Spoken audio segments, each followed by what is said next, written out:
श्री राधे। आज से हम श्रीमद् भगवत गीता, इस महान पवित्र दिव्यतम ग्रंथ जिसे हम भगवान का हृदय, भगवान की आत्मा, भगवान का भाव कह सकते हैं, हमारे सौभाग्य से हम इस ग्रंथ का आज से शुरुआत कर रहे हैं। हम सबके कल्याण हेतु, हम सबको भगवत कृपा प्राप्त हो जाए, श्रीमती राधा जी की कृपा प्राप्त हो जाए, इस हेतु हम इस ग्रंथ का आज से अध्ययन, श्रवण, कथन करने वाले हैं। श्रीमद् भगवत गीता इस ग्रंथ के आधार पर करीबन समस्त विश्व में आज वर्तमान समय में लगभग 750 टीकाएं उपलब्ध है। हर टीका लिखने वाले संत पूर्ण संत है और उनका दिया हुआ जो टीका का जो भाव है वो भाव भी पूर्ण है। कहीं पर भी अपूर्णता, कहीं पर भी दोष नहीं है, क्योंकि भगवान ने जिस समय जो ठीक समझा उस समय संत को प्रेरित करके वही टीका, वही भाव उन्होंने भगवत गीता के द्वारा प्रदर्शित किया। परम श्रद्धेय स्वामी रामसुदास जी महाराज कहते हैं कि जैसे कुआं इतना गहरा हो कि उसका कोई अंत ना हो, तो जितना निकालो उतना नया नया पानी निकल के बाहर आता है। उसी प्रकार से भगवत गीता में भगवान ने 700 श्लोक अर्जुन को बताए, परंतु इन 700 श्लोकों में आज जो अर्थ आपको मिलेगा किसी एक श्लोक में भी, कल आप उसी को पढ़ोगे तो दूसरा अर्थ, उससे भी गहरा अर्थ आपको निकल के आएगा। इसलिए हर टीका अपनी जगह पे परिपूर्ण है। आज हम शुरू करने वाले श्रीमद् भगवत गीता की टीका साधक संजीवनी। ऐसा क्यों नाम? उदाहरण स्वरूप जैसे महाराष्ट्र के संत ज्ञानेश्वर जी हैं, उन्होंने लिखा ज्ञानेश्वरी। ज्ञानेश्वरी अर्थात भगवत गीता की टीका का नाम है ज्ञानेश्वरी, जो ज्ञानेश्वर जी महाराज ने लिखी। ठीक उसी प्रकार से परम श्रद्धेय स्वामी रामसुदास जी महाराज ने श्रीमद् भगवत गीता के ऊपर जो टीका लिखे, उस टीका का उन्होंने नाम दिया साधक संजीवनी। इसका नाम देने के पीछे अर्थ ऐसा है कि इस विश्व में जितने भी साधक हैं, चाहे ज्ञान योग के हो, कर्म योग के हो, भक्ति योग के हो, अष्टांग योग के हो, ध्यान योग के हो, किसी भी सांप्रदाय के हो, किसी भी पंथ के हो, किसी भी सिद्धांत को अपनाने वाले हो, जो भी हो, जहाँ भी हो, जैसी भी हो, वहाँ पे समस्या ये है कि साधक तो है, उद्देश्य पता है, उसका साधना पता है, उपासना पद्धति पता है, परंतु जैसे कि संजीवनी, उसको अवस्था ऐसी कि उसमें कोई प्राण नहीं, जान नहीं, उत्साह नहीं। ऐसा क्यों हो रहा है? आत्मा में तो अनंत सूर्यों का प्रकाश है, फिर ऐसा क्यों हो रहा है? उसका कारण यह है कि गलत धारणाओं को पकड़ने के कारण या गलत धारणाएं छूट नहीं रहे हैं, चाहे वो आध्यात्मिक हो, चाहे वो सांसारिक हो। उसी के कारण उसमें एक पुनर्जीवन नहीं आ रहा है। उसको संजीवन बूटी की आवश्यकता है। संजीवनी बूटी से मृत व्यक्ति भी जीवित हो सकता है, उसमें उतनी क्षमता होती है। इसलिए उन्होंने इस ग्रंथ का नाम दिया श्रीमद् भगवत गीता साधक संजीवनी। साधक को संजीवनी देने वाला ये ग्रंथ है। तो आइए हम देखते हैं कि स्वामी जी ने इस पर टीका में क्या दिखा दिया है। तो इसमें से एक बहुत विशेष बात बता रहा हूँ शुरुआत में ही। स्वामी जी ने टीका लिखी, उसमें कोई अपना भाव प्रदर्शित नहीं किया। भगवान का जैसा भाव है ठीक वैसा ही भाव यथार्थ रूप से उन्होंने इस टीका में प्रकट किया। ठीक है। और स्वामी रामसुदास जी महाराज ने अपने इस टीका में सर्वप्रथम परिशिष्ट दिया है। उसके संबंध में उन्होंने एक वाक्य लिखा है। स्वामी रामसुदास जी महाराज ने अंतिम वाक्य ऐसा लिखा है।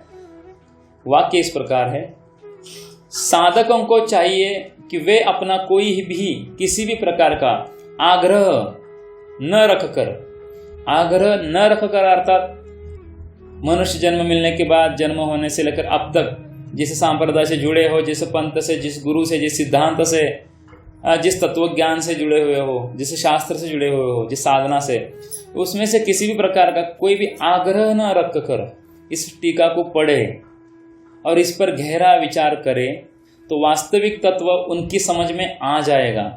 और जो बात टीका में भी नहीं आई हुई है, जो बात टीका में भी नहीं आई हुई है, वह बात भी उसे समझ में आएगी।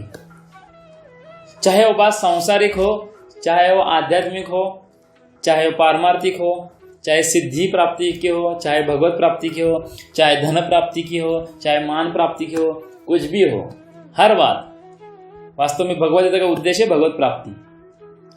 लेकिन जिसको जो चाहिए उसे इसमें से वो प्राप्त हो जाएगा। इसी ग्रंथ को हमारे परम पूजनीय गुरुदेव ने हमें बताया, जो कि महाभागवत वैष्णव संत है, जो गृहस्थ है। उन्होंने एक सरकारी अफसर की नौकरी की, प्रामाणिकता से अपना गृहस्थ आश्रम के जो संबंधित जिनकी जिम्मेदारियां है, बाल बच्चे, पत्नियां, माँ बाप, उनकी सेवा भी पूरी की। और वो 18-18 घंटे एक जगह पर बैठ कर, अभी उनकी उम्र 95 साल की है, फिर भी वो एक जगह बैठकर हरिनाम करते हैं। और उन्होंने हमसे कहा, वैसे हमें भी बहुत साल हुए थे साधना मार्ग में, लेकिन सच में वो संजीवनी नहीं थी। तो उन्होंने कहा कि साधक संजीवनी तुम पढ़ो। परम श्रद्धेय स्वामी रामसुदास जी महाराज जी द्वारा रचित यह ग्रंथ है, जो कि गीता प्रेस गोरखपुर का है। और पहली बार मैंने हमारे गौड़ीय वैष्णव संप्रदाय के एक महाभागवत ग्रस्त संत के मुख से, जो कि हमारे सौभाग्य से गुरुदेव है, उनके मुख से मैंने इस संप्रदाय के बाहर किसी एक ग्रंथ को पढ़ने को कहा।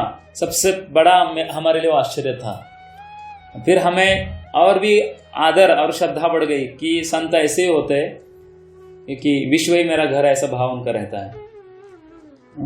तो उन्होंने कहा कि साधक संजीवनी यानी भगवद गीता की एक टीका जो व्यक्ति पढ़ेगा, उसको मैं दावा करता हूँ कि समाप्त होते ग्रंथ उसको तत्वबोध अर्थात तत्व साक्षात्कार, उसी को आत्म साक्षात्कार या भगवद अनुभूति हो ही जाएगी। उन्होंने दावा किया और उनकी कृपा से हमने कुछ कुछ चीज़ें कम ज़्यादा अनुभव कर ली। उसी के आधार पर हम यहाँ जा बैठे। तो ज़्यादा समय नहीं लगाएंगे, हम शुरू कर रहे श्रीमद् भगवद गीता साधक संजीवनी। एकदम शुरुआत से पढ़ रहे सारे भक्तों के आग्रह के कारण। प्रथम बता दूं, लेखक जो है परम श्रद्धेय स्वामी रामसुदास जी महाराज, उनके बारे में मैं थोड़ा सा बताऊंगा। तो बिना सीखे भगवद गीता उनको आत्मसात थी। और भगवद गीता में 700 श्लोक है, वो पीछे से जहां गीता समाप्त होती है वहां से उल्टा 700 नंबर का श्लोक से पहले नंबर के श्लोक तक पढ़ते थे उल्टा, क्योंकि वो साक्षात गीता अवतार है। कुछ संतों का कहना है कि जब वो उसका टीका लिख रहे थे तब विदुर जी भी उनके हृदय में प्रकट होते थे, अर्जुन जी भी प्रकट होते थे, भगवान तो साथ में ही बैठे रहते थे। ऐसा होता था प्रत्यक्ष। और उन्होंने सन्यास धर्म का स्वीकार किया बचपन में ही। उनकी माँ ने एक सन्यासी के हाथ में सौंप दिया। पूरा जीवन उनका सन्यास आश्रम में वैराग्य जीवन चला गया। उन्होंने कभी कहीं भिक्षा जाकर भी नहीं मांगी, धन को छुआ तक नहीं पूरे जीवन में उन्होंने। और आज तक एक ऐसे संत हो जिनकी एक फोटो भी आपको नहीं मिलेगी, एक फोटो भी। कहते हैं कि तत्व के आप भक्त बन जाओ। मैं तो एक व्यक्ति शरीर हूँ, शरीर तो नष्ट हो जाएगा। जो नष्ट होता है गुरु नहीं है, जो गुरु होता है वो नष्ट होता नहीं।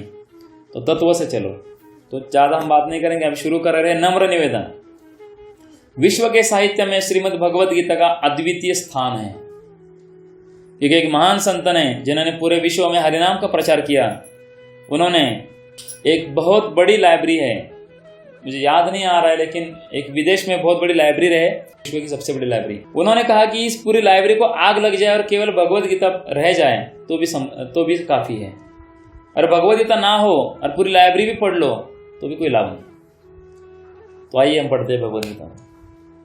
विश्व साहित्य में श्रीमद् भगवद गीता का अद्वितीय स्थान है। ये साक्षात भगवान के श्री मुख से निःसृत यानी प्रवाहित परम रहस्यमयी दिव्य वाणी है। इसमें स्वयं भगवान ने अर्जुन को निमित्त बनाकर समस्त मनुष्य मात्र के कल्याण के लिए उपदेश दिया है। इस छोटे से ग्रंथ में भगवान ने अपने हृदय के बहुत ही विलक्षण भाव भर दिए हैं, जिनका आज तक कोई पार नहीं पा सका और ना पा ही सकता है। ये भगवान का स्वयं का मुख से दिया हुआ ज्ञान है। अब आप कहोगे कि ज्ञान, पहले तो कहा जाता था पिछले ज़माने में कि ज्ञान बहुत दुर्लभ है। हम तो कहेंगे यहाँ पे इंटरनेट पे ज्ञान मिलता है, जैसे यूट्यूब जैसे ऑनलाइन में बहुत ज्ञान मिलता है, वहाँ पे ज्ञान मिलता है, लेकिन एक होता है नॉलेज, दूसरा होता है प्रॉपर नॉलेज। एक होता है नॉलेज, दूसरा होता है प्रॉपर नॉलेज। थोड़ा स्थूल रूप से बता रहा हूँ। नॉलेज तो सब जगह मिल जाएगा, प्रॉपर नॉलेज प्रॉपर जगह यानी सही जगह पे, आदिगुरु जगह पे मिल जाएगा। नॉलेज और प्रॉपर नॉलेज में फर्क ऐसा है, स्थूल रूप से बता रहा हूँ मैं। नॉलेज में भौतिक रूप से एक अधूराई है, पूर्णता नहीं है। प्रॉपर नॉलेज है मतलब सही ज्ञान। और साधक संजीवनी में उन्होंने एक जगह पे लिखा है अज्ञान किसे कहते हैं, what is the definition of ignorance. अज्ञान किसे कहते हैं? अधूरे ज्ञान को ही कहते हैं अज्ञान। मुझे ज्ञान है लेकिन वो सही नहीं है, पूरा भी नहीं है, अधूरे ज्ञान को ही अज्ञान कहते हैं। तो भगवत गीता पूरा ज्ञान है। हमारे परम श्रद्धेय श्री स्वामी जी श्री रामसुखदास जी महाराज ने इस अगाध गीता अर्णव में यानी गीता सागर में गहरे उतरकर अनेक गुह्यतम अमूल्य रत्न ढूंढ निकाले हैं। एक होता है गुह्य, दूसरा होता है गुह्यतर और तीसरा होता है गुह्यतम। गुह्य यानी सीक्रेट, गुह्यतर मतलब टॉप सीक्रेट और गुह्यतम मतलब टॉप मोस्ट सीक्रेट, बहुत ही डीप, जिन्हें उन्होंने इस साधक संजीवनी हिंदी टीका के माध्यम से साधकों के कल्याणार्थ उदार हृदय से वितरित किया है। गीता की यह टीका हमें अपनी धारणा से दूसरी टीकाओं की अपेक्षा बहुत विलक्षण प्रतीत होती है। हमारा गीता की दूसरी सब टीकाओं का इतना अध्ययन नहीं है, ऐसा स्वामी जी कह रहे हैं। फिर भी इस टीका में हमें अनेक श्लोकों के भाव नए और विलक्षण लगे हैं। यानी कि उन्होंने दूसरे किसी की टीका पढ़कर, दूसरा किसी का शास्त्र और अपने मत पढ़कर उन्होंने एक ग्रंथ नहीं लिखा है। वास्तव में भगवान उनको प्रत्यक्ष बता रहे हैं और वो प्रत्यक्ष कि भगवान से भी मतलब ऐसा लग रहा है पढ़ते समय कि स्वामी जी ठीक भगवान का भाव जानते हैं। एक जगह तो ऐसा आया विश्वरूप दर्शन में, ये पढ़ते पढ़ते समझ में आया कि अर्जुन सामने भगवान के खड़ा है। देखिए अतिशयोक्ति नहीं है, अर्जुन भगवान के सामने खड़े हैं और अर्जुन पूछ रहे भगवान को कि आप ऐसे क्यों बोल रहे हो, लेकिन स्वामी रामसु जी महाराज उस भाव को पकड़ पा रहे हैं कि कृष्ण ऐसे क्यों बोल रहे हैं। मतलब स्वामी जी को ये भाव अच्छे से पता चले गए थे कि कृष्ण एक्चुअली क्या कहना चाहते हैं। तो अभी शुरू कर रहे हैं। तो जैसे पहले अध्याय का 10वां, 19वां, 20वां और 25वां श्लोक, दूसरे अध्याय का 39वां, 40वां श्लोक, तीसरा अध्याय का 3रा, 10वां, 12वां, 13वां, 43वां श्लोक, चौथे अध्याय का 18वां और 38वां श्लोक, 5वें अध्याय का 13वां, 14वां श्लोक, छठे अध्याय का 20वां और 38वां श्लोक, 7वें अध्याय का 5वां और 19वां श्लोक, 8वें अध्याय का 6ठा श्लोक, 9वें अध्याय का 3रा और 31वां श्लोक, 10वें अध्याय का 41वां श्लोक, 11वें अध्याय का 26वां, 27वां और 45वां, 46वां श्लोक, 12वें अध्याय का 12वां श्लोक, 13वें अध्याय का पहला और 19वां, 20वां, 21वां श्लोक, 14वें अध्याय का 3रा, 12वां, 17वां और 22वां श्लोक, 15वें अध्याय का 7वां और 11वां श्लोक, 16वें अध्याय का 5वां और 20वां श्लोक, 17वें अध्याय का 7वां, 8वां, 9वां, 10वां श्लोक, 18वें अध्याय का 37वां और 73वां श्लोक आदि आदि। क्यों ऐसा उन्होंने इतना डिटेल में लिखा है? आगे आगे देखोगे ऐसी भगवत गीता उन्होंने लिखी है। ये एक एक श्लोक के 700 श्लोकों में कहाँ उसका कहाँ कनेक्शन है वो भी उन्होंने क्लियर कर दिया है। असंभव चीज उन्होंने संभव कर दी है। अगर पाठक गंभीर अध्ययन करे तो उसे और कई भी श्लोकों में आंशिक नए नए भाव मिल सकते हैं। वर्तमान समय में साधन का तत्व सरलता पूर्वक बताने वाले ग्रंथों का प्राय अभाव हो गया है, जिसे साधकों को सही मार्गदर्शन बिना बहुत कठिनाई होती है, मार्गदर्शन मिले बिना कठिनाई महसूस होती है। ऐसी स्थिति में भगवान की प्राप्ति अर्थात परमात्मा की प्राप्ति के अनेक सरल उपायों से युक्त साधकों को उपयोगी अनेक विशेष और मार्मिक बातों से अलंकृत तथा बहुत ही सरल और सुबोध भाषा शैली में लिखित प्रस्तुत ग्रंथ का प्रकाशन अत्यंत महत्वपूर्ण स्थान रखता है। परम श्रद्धेय स्वामी जी ने गीता की यह टीका किसी दार्शनिक विचार की दृष्टि से अथवा अपनी विद्वत्ता का प्रदर्शन करने के लिए नहीं लिखी है, बल्कि साधकों का हित कैसे हो इसी दृष्टि से लिखी है। परम शांति की प्राप्ति चाहने वाले प्रत्येक साधक के लिए, चाहे वह किसी भी देश का, किसी भी वेश का, भाषा का, मत का, सांप्रदाय का आदि का क्यों न हो, यह टीका संजीवनी बूटी के समान है। इस टीका का अध्ययन करने से हिंदू, बौद्ध, जैन, पारसी, ईसाई, मुसलमान आदि सभी धर्मों के अनुयायियों को अपने अपने मत के अनुसार ही उद्धार के उपाय मिल जाएंगे। इस टीका में साधकों को अपने उद्देश्य की सिद्धि के लिए पूरी सामग्री मिलेगी, चाहे उद्देश्य आपका प्रापंचिक यानी भौतिक हो, चाहे उद्देश्य आपका पारमार्थिक यानी आध्यात्मिक। परम शांति की प्राप्ति के इच्छुक सभी भाई बहनों से विनम्र निवेदन है कि वे इस ग्रंथ रत्न को अवश्य ही मनोयोग पूर्वक पढ़े, समझे और यथासाध्य आचरण में लाने का प्रयत्न करें। ये प्रकाशक का निवेदन था। परिशिष्ट का नम्र निवेदन। जो लोग साधना नहीं करते यानी भगवान का नाम का जप, वो भगवान के नाम का जप शुरू करें, और जो जप करते हैं उस जप को और बढ़ाएं, क्योंकि ये जो ग्रंथ है जितना साधना आपकी अच्छी होगी, जितना नाम का स्मरण अच्छा होगा, भगवान की भक्ति अच्छी होगी, उतना ही ये ज्ञान आपके हृदय में उतर जाएगा।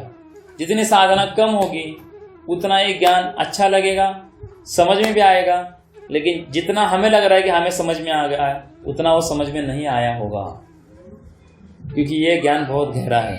जितनी गहरी भक्ति, जितना गहरा चिंतन, जितनी गहरी साधना, उतना ही गहरा इसका आपको भाव समझ में आएगा। ठीक है।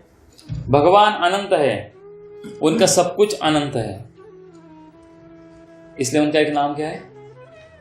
अनंत। फिर उनके मुखार विंद से निकली हुई गीता के भावों का अंत आ ही कैसे सकता है। अलग अलग आचार्यों ने गीता की अलग अलग टीका लिखी है। उनकी टीका के अनुसार चलने से मनुष्य का कल्याण तो हो सकता है, पर वह गीता के अर्थ को पूरा नहीं जान सकता। उनकी टीका के अनुसार चलने से गीता के अर्थ को पूरा नहीं जान सकता। आज तक गीता की जितनी टीकाएं लिखी गई है वे सबकी सब इकट्ठी कर दी तो भी गीता का अर्थ पूरा नहीं होता। जैसे किसी कुएं से सैकड़ों वर्षों तक असंख्य आदमी जल पीते रहे तो भी उसका जल वैसा का वैसा ही रहता है, ऐसे असंख्य टीकाएं लिखने पर भी गीता वैसी की वैसी रहती है। उसके भावों का अंत नहीं आता। कुएं के जल की तो सीमा है, पर गीता के भावों की सीमा ही नहीं है। अतः गीता के विषय में कोई कुछ भी कहता है तो वास्तव में अपनी बुद्धि का ही परिचय देता है, अपनी बुद्धि का। सब जानत प्रभु प्रभुता सोई, तदपि कहे बिनु रहा न कोई। जो जितना जानता है उतना कहे बिना रह नहीं सकता।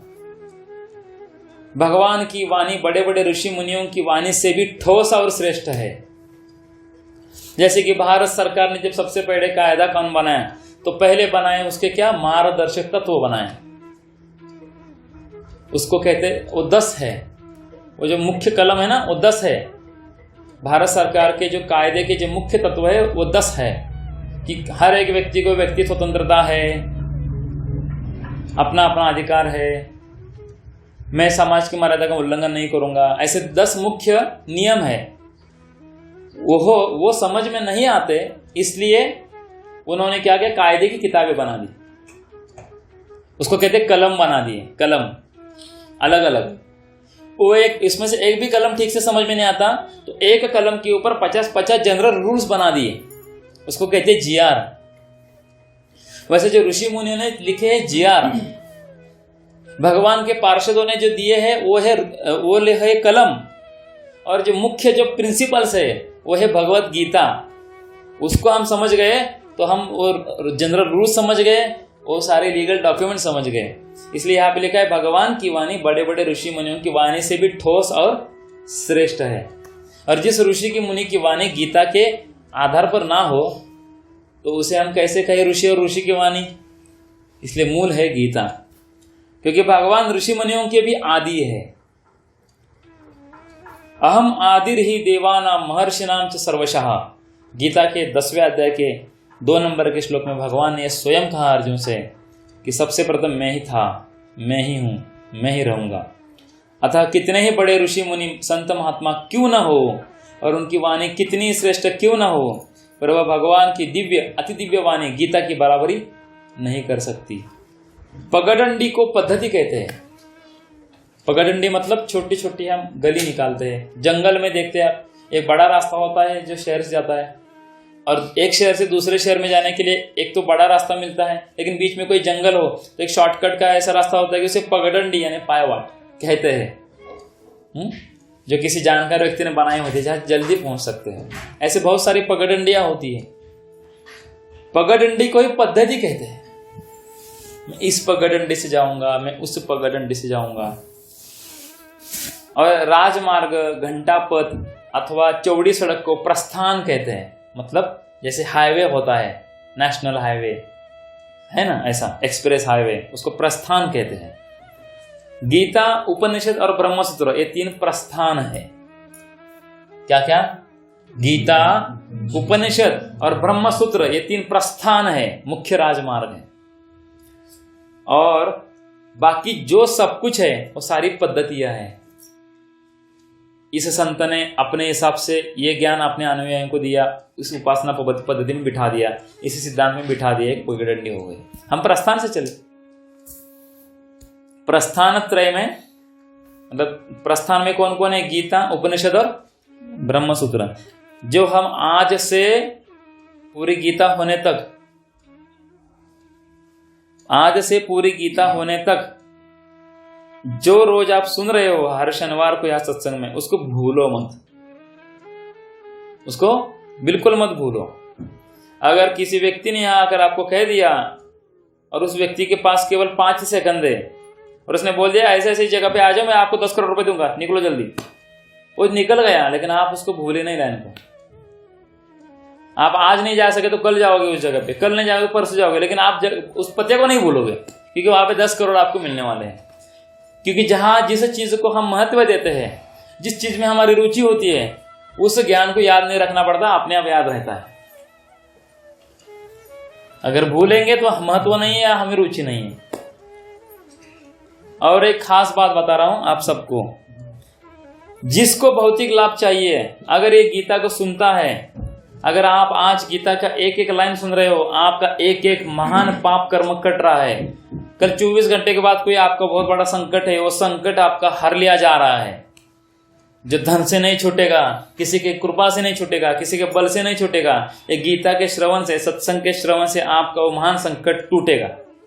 यही इसकी क्षमता। तो प्रस्थानत्रय में गीता बहुत विलक्षण है, क्योंकि इसमें उपनिषद और ब्रह्मसूत्र दोनों का भी तात्पर्य आ जाता है। इसका मतलब कुल मिला के 3 राजमार्ग में भी सबसे बड़ा, तीनों मिलकर एक राजमार्ग क्या है आखिर में? गीता।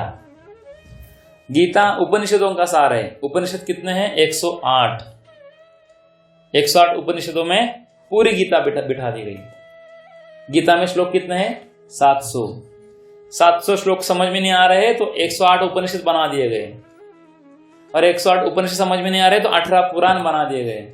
18 पुराण में भी श्रेष्ठ पुराण है भागवत पुराण, वो भी समझ में नहीं आ रहे तो संतों ने अपने अपने भाषा में, अपने अपने अनुभव के अनुसार अपने अपने ग्रंथ लिख दिए, उसको भी हम शास्त्र कह सकते हैं। तो गीता उपनिषदों का सार है, पर वास्तव में गीता की बात उपनिषदों से भी विशेष है। कारण की अपेक्षा कार्य में विशेष गुण होता है। जैसे आकाश में केवल एक गुण है शब्द, पर उसके कार्य जो वायु है ना, उसमें 2 गुण आ गए, शब्द और स्पर्श। वेद भगवान के श्वास है। वेद जो निकले ना, वेद यानी वेद का दूसरा अर्थ है ज्ञान। 4 वेद है, 4 श्लोकों में थे, 4 वेद बन गए। एक वेद को समझने के लिए 64 साल लगते हैं वास्तव में। तो ये भगवान के श्वास से निकले हैं, वो भी महाविष्णु के यहाँ से। और महाविष्णु कृष्ण के अंश रूप है, और महाविष्णु से अनंत विष्णु प्रकट होते हैं, और उसमें से एक एक विष्णु, एक एक ब्रह्मा और एक एक शिव एक एक ब्रह्मांड को संभालते हैं। तो वेद भगवान के श्वास है और गीता साक्षात भगवान की वाणी है। श्वास तो स्वाभाविक ही होते हैं, हमें लेना नहीं पड़ता, अपने आप होते हैं श्वास।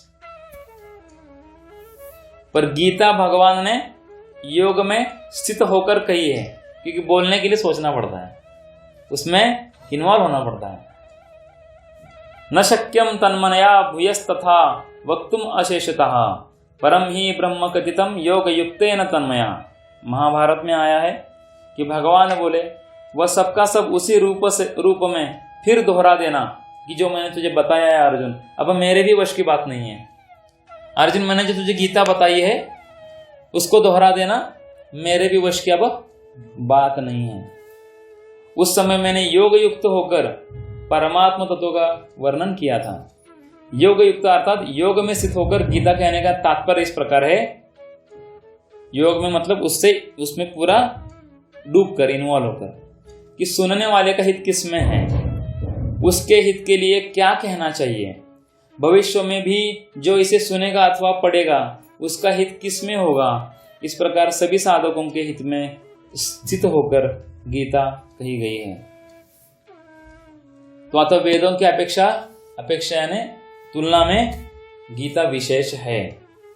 सभी दर्शन गीता के अंतर्गत आते हैं। दर्शन यानी सिद्धांत, अलग अलग मत, अलग अलग फिलोसॉफीज, अलग अलग शास्त्र किसमें आते हैं? गीता के अंतर्गत ही आते हैं। पर गीता किसी दर्शन के अंतर्गत नहीं आती। इसलिए गीता हिंदू की नहीं है, किस लिए? सबकी है, क्योंकि भगवान सबके हैं। दर्शन शास्त्र में जगत क्या है, जीव क्या है और ब्रह्म क्या है, यह पढ़ाई होती है। परंतु गीता पढ़ाई नहीं कराती, गीता प्रत्यक्ष अनुभव कराती है। आप जो भी इसमें सुनोगे उसका आपको गीता अनुभव कराएगी, पढ़ाई नहीं कराएगी। पढ़ाई शरीर, मन, बुद्धि, चित्त, अहंकार का विषय है। अनुभव, साक्षात्कार, अनुभूति आत्मा का विषय। और हम ये नहीं है शरीर, हम है स्वयं आत्मा। गीता में किसी मत का आग्रह नहीं है, बल्कि केवल जीव के कल्याण का ही आग्रह है। फिर से एक बार कहना पड़ रहा है, जीव यानी आत्मा ने ऐसी मान्यता कर ली कि मैं शरीर हूं। मैं कौन हूं? शरीर हूं। ऐसे मान्यता करने वाले आत्मा को कहते हैं जीव। मतभेद गीता में नहीं है, बल्कि टीकाकारों में है। किसमें है? गीता के अनुसार चलने से सगुण और निर्गुण के उपासकों में परस्पर खटपट नहीं हो सकती। सगुण यानी प्रत्यक्ष भगवान राम, प्रत्यक्ष भगवान कृष्ण, भगवान ही। और निर्गुण उपासकों में खटपट नहीं हो सकती। परंतु जैसे कृष्ण भगवान है, वो सगुण भी है, निर्गुण भी है, क्योंकि उनका शरीर जो है वो 3 गुणों से परे है। सत्व रजो तमो गुणों से परे ही है। शरीर है लेकिन निर्गुण ही शरीर है उनका। गीता में भगवान साधक को समग्र की तरफ ले चलते हैं। समग्र की तरफ, समग्र मतलब जिसमें सब कुछ समाविष्ट है, उसे समग्र कहते हैं। सगुण, निर्गुण, साकार, निराकार, द्विभुज, चतुर्भुज, सहस्त्रभुज आदि सब रूप समग्र परमात्मा के अंतर्गत ही आते हैं। समझ में आ रहा है? समग्र यानी आकाश समग्र है, उसके अंदर वायु आ गया, अग्नि आ गया, पृथ्वी आ गया, जल आ गया, सब आ गया आकाश के अंतर्गत। आकाश समग्र है। उसी प्रकार से समग्र रूप में कोई भी रूप बाकी नहीं रहता। किसी की भी उपासना करें, संपूर्ण उपासनाएं समग्र रूप के अंतर्गत आ जाती है। संपूर्ण दर्शन समग्र रूप के अंतर्गत आ जाते हैं। अतः सब कुछ भगवान के ही अंतर्गत है। परमात्मा के सिवाय किंचित मात्र भी कुछ नहीं है। इसी भाव में संपूर्ण गीता है। आप केवल सुनिएगा मत, जो भी आप सुन रहे हैं उसको समझिएगा। गीता का तात्पर्य वासुदेव सर्वम है। सर्वम मतलब सब कुछ, वासुदेव मतलब भगवान, और यह पर्टिकुलर बोला है कृष्ण। सब कुछ एक भगवान कृष्ण ही है, वही सब कुछ बने हुए हैं, उसके अलावा कुछ भी नहीं है। जो आपको दिख रहा है, जो आपको अनुभव हो रहा है, जो आपको एहसास हो रहा है, एक भगवान के अलावा कुछ भी नहीं है। एक परमात्मा तत्व के सिवाय दूसरी सत्ता की मान्यता रहने से प्रवृत्ति का उदय होता है, यानी मैं कुछ हूं, मुझे कुछ करना है। और दूसरी सत्ता की मान्यता मिटने से निवृत्ति की दृढ़ता होती है। शब्द थोड़े आध्यात्मिक है। प्रवृत्ति का उदय होना भोग है कि मैं करता हूं, मैं कुछ करूं, मैं भगवान से अलग हूं, इसे कहते प्रवृत्ति। और निवृत्ति की दृढ़ता होना योग है कि मैं भगवान का हूँ, भगवान मेरे है, उनकी सत्ता है, मेरी सत्ता है ही नहीं। इसको कहते हैं योग। गीता सब कुछ भगवान है ऐसा ही मानती है और इसी को महत्व देती है। सब कुछ भगवान है। अगर आपके हृदय में किसी का द्वेष है तो किसका द्वेष है? अगर आपके हृदय में किसी के प्रति प्रेम है तो प्रत्यक्ष किससे प्रेम है? भगवान से ही है। संसार में कार्य रूप से, कारण रूप से, प्रभाव रूप से, सब रूप में मैं ही मैं हूं, यह बताने के लिए भगवान ने गीता में 4 जगह अपनी विभूतियों का वर्णन किया है। वो 4 जगह कौन से है? 7वां अध्याय, 9वां अध्याय, 10वां अध्याय, 15वां अध्याय। जहां पे ब्रह्म अर्थात निर्गुण निराकार भगवान, कृष्ण आध्यात्म अर्थात अनंत योनियों के अनंत जीव यानी हम सब, और अखिल कर्म यानी उत्पत्ति, स्थिति और प्रलय आदि की संपूर्ण क्रिया है। क्रिया में ही सब कुछ परिवर्तन होता है। और आदिभूत अपने शरीर सहित संपूर्ण 5 पंच भौतिक जगत, आधिदैव मन इंद्रियों के अधिष्ठातृ देवता सहित ब्रह्मा जी आदि सभी देवता, तथा आधियज्ञ यानी अंतर्यामी विष्णु और उनके सभी रूप, ये सबके सब वासुदेव सर्वम के अंतर्गत आ जाते हैं। समझ में आया? सब कुछ। तात्पर्य है कि सत और असत, सत यानी भगवान जो कभी नहीं बदलते, कभी नहीं जन्मते, कभी नहीं मरते, लेकिन वो है। जो है शब्द है वही सत है। और है के आगे पीछे जो लगता है ना, वस्तु है, व्यक्ति है, प्राणी है, पेड़ है, पौधा है, पेड़ मरेगा, पौधा मरेगा, व्यक्ति मरेगा, है रहेगा। समझ में आ रहा है नहीं मरता, क्योंकि है ही भगवान है। कि जहां जहां आप है लगा रहे हो, पेड़ है तो पेड़ जो है प्रकृति का विषय आ गया, माया का विषय आ गया, और उसको पेड़ के आगे है लगा रहे हो, भगवान है, सत्ता उनकी है। जैसे मिट्टी है, वास्तव में तो जो मिट्टी है वही है। मिट्टी को ही है बोलो और मूर्तियों को वस्तु का नाम दे दो। तो तात्पर्य कि सत असत, सत यानी भगवान, असत यानी उनकी माया यानी प्रकृति यानी परिवर्तन से जो भी आपको दिख रहा है, अनुभव हो रहा है, आत्मा और परमात्मा छोड़ के सब कुछ क्या है? असत है। और उससे परे भी जो कुछ भी दिखता है, जो कुछ भी है, वह सब परमात्मा ही है। संसार अपने राग के कारण ही दिखता है। छोटा सा फिर से उदाहरण, एक छोटे बच्चे को एक मिट्टी का एक छोटा सा खिलौना बना के दिया, मिट्टी का खिलौना बना के दिया। छोटा बच्चा उसे मिट्टी करके देखेगा नहीं, वो खिलौना करके देखेगा, उसके साथ खेलेगा। उस खिलौना से उसको क्या हो गया है? राग यानी आकर्षण, खिंचाव हो गया है। उसको कोई भी कहे मिट्टी है, बोलेगा खिलौना है, और इस खिलौने को तोड़ दो तो बच्चा रोएगा। उसको पहले पता नहीं था कि मिट्टी है, ये खिलौना नहीं है, लेकिन उसको राग हो गया, मिट्टी को भूल गया और खिलौने से उसको राग हो गया, इसलिए मूल तत्व भूल गया, इसलिए वो रोने लगा। इसलिए उसको मिट्टी सामने होकर भी, आंखों के सामने उसके साथ ही थी, फिर भी उसको मिट्टी दिखती नहीं थी, उसको खिलौना ही दिखता था। संसार अपने राग के कारण, राग ही ये है कि भगवान की जगह संसार दिख रहा है, राग के कारण दिखता है। राग के कारण ही दूसरी सत्ता दिखती है। राग ना हो तो एक भगवान के सिवाय कुछ नहीं दिखेगा आपको, तो संतों को भगवान दिखते हैं। जैसे हमने उदाहरण लिया था कि पर्दे में सिनेमा चल रहा है और हमें राग हो गया, वो जो सिनेमा देख रहे चलने वाला, उसको हमारा राग हो गया, 3 घंटे हम उसको देख रहे हैं। जैसे ही वो फिल्म बंद हो जाती है, सीधा दिखता क्या है हमें? पर्दा। 3 घंटे हम देख क्या रहे थे? पर्दा ही देख रहे थे, और ऊपर चल रही थी भगवान की माया चल रही थी। अभी भी जो कलरफुल दिख रहा है ना दुनिया आपको, जो हिलने फिरने वाले यहाँ बैठे हुए सारे जीव है, एक भगवान ही है।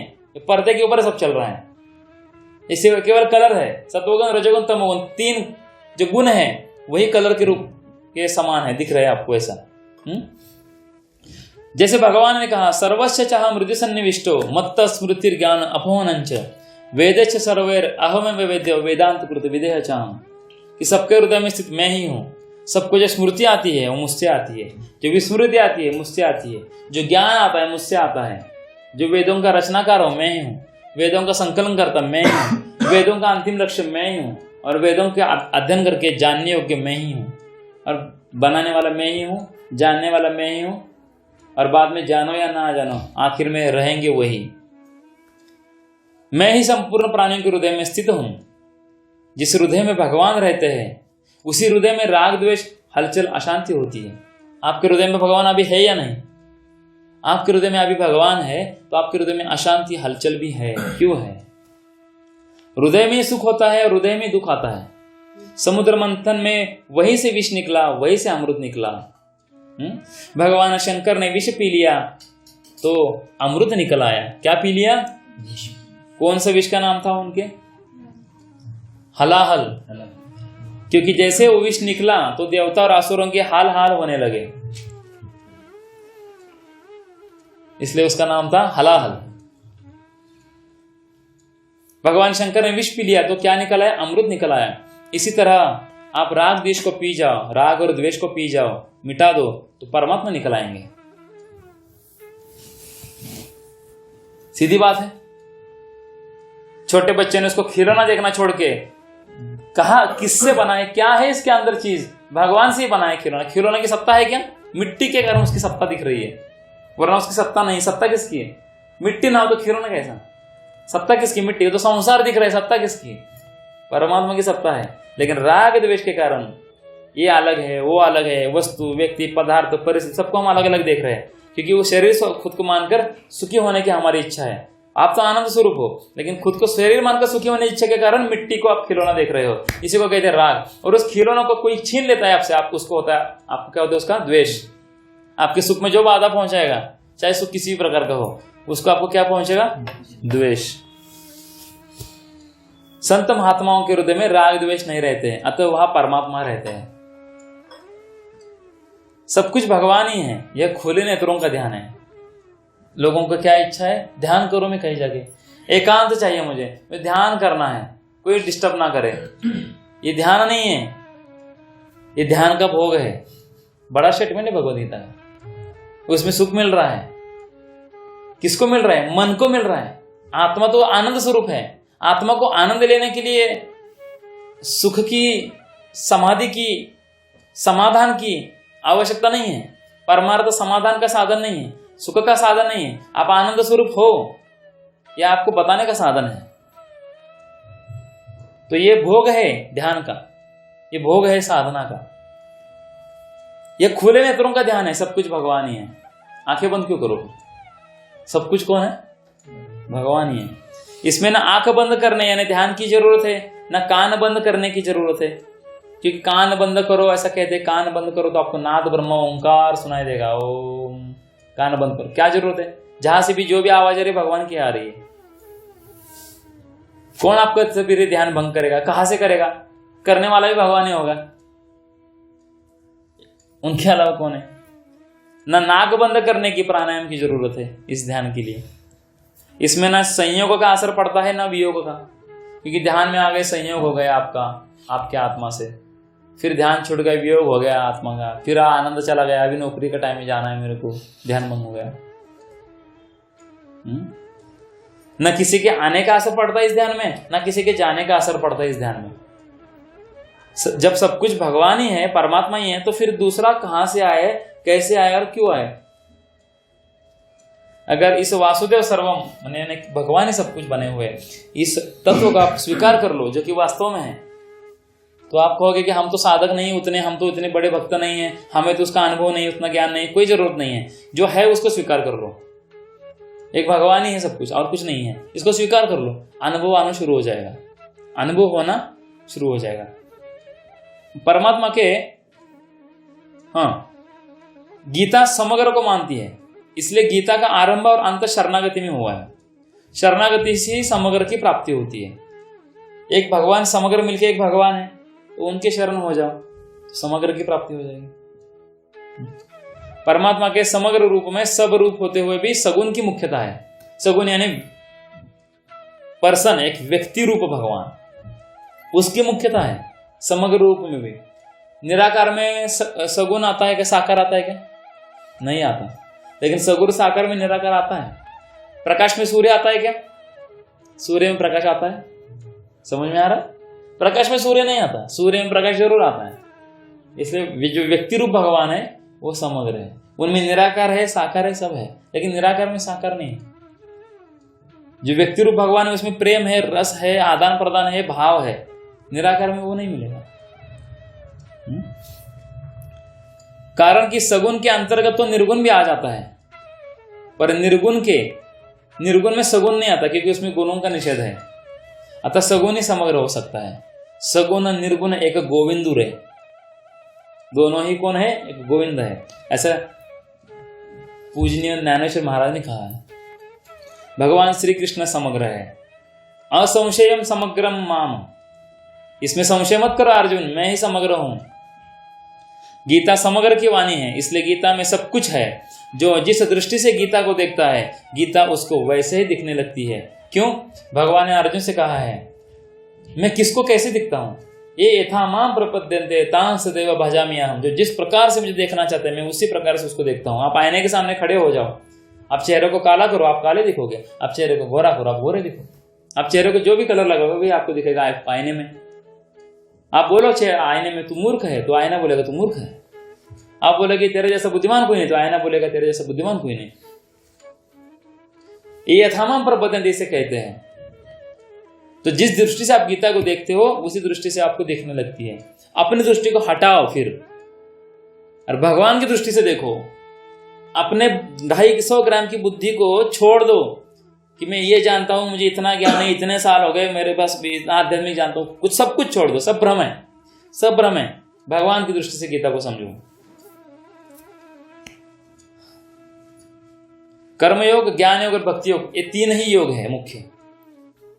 शरीर को लेकर चलता है कर्मयोग, जो मैं शरीर इसको छोड़ नहीं पा रहा है, उसको लेकर चलता है कर्मयोग। उसे क्या कहते हैं? अपरा प्रकृति। शरीरी यानी आत्मा को लेकर चलता है ज्ञान योग, उसे कहते हैं परा प्रकृति। और शरीर और शरीरी दोनों के मालिक कौन है? भगवान। उनको लेकर चलता है भक्ति योग। शरीर यानी अपरा प्रकृति, उसको लेकर चलता है कर्मयोग। शरीर यानी आत्मा जो शरीर में स्थित है, उसको लेकर चलता है ज्ञान योग, उसको कहते हैं परा प्रकृति। परा प्रकृति यानी भगवान की चेतन प्रकृति। अपरा प्रकृति यानी भगवान की जड़ प्रकृति, यानी पंचमहाभूतों की, जो हिलती नहीं है। उसको प्रकाश डालता है आत्मा, तब वो अपने आप हिलने लगती है। और शरीर यानी परा और अपरा दोनों के मालिक कौन है? भगवान। उनको लेकर चलता है भक्ति योग। तो श्रेष्ठ क्या है? भगवान ने गीता के आरंभ में पहले ही शरीर को लेकर और फिर शरीर को लेकर क्रमशः ज्ञान योग और कर्मयोग का वर्णन किया है, फिर ध्यान योग का वर्णन किया है। पहले क्या वर्णन किया? ज्ञान योग का। बाद में क्या वर्णन किया? कि कम से कम थोड़ा तो ज्ञान होना चाहिए, तभी तो कर्मयोग भी समझ में आएगा, वरना ज्ञान ही नहीं तो कर्मयोग भी कहाँ समझोगे, भक्ति योग भी कहाँ समझोगे, और ज्ञान योग भी कहाँ समझोगे। कुछ कहते हैं कि हमें तो भोली भक्ति पसंद है। भोली भक्ति मतलब क्या? शिवजी भोले नहीं क्या? मराठी में कहा होते शिवजी भोळे आहेत खोळे नाहीत, यानी कि शिवजी भोले हैं लेकिन पागल नहीं है। वैसे हमें भोला भक्त बनना है, पागल नहीं बनना है। यथार्थ रूप से भगवान की ओर चलना है, अपने मन के अनुसार नहीं चलना है। मन मौजी, माया का फौजी। और जो मन की सुनता है उसको क्या कहते हैं? बिल्कुल क्या कहते हैं? जो अपने मन की सुनता है उसको कहते हैं मंकी, मन की।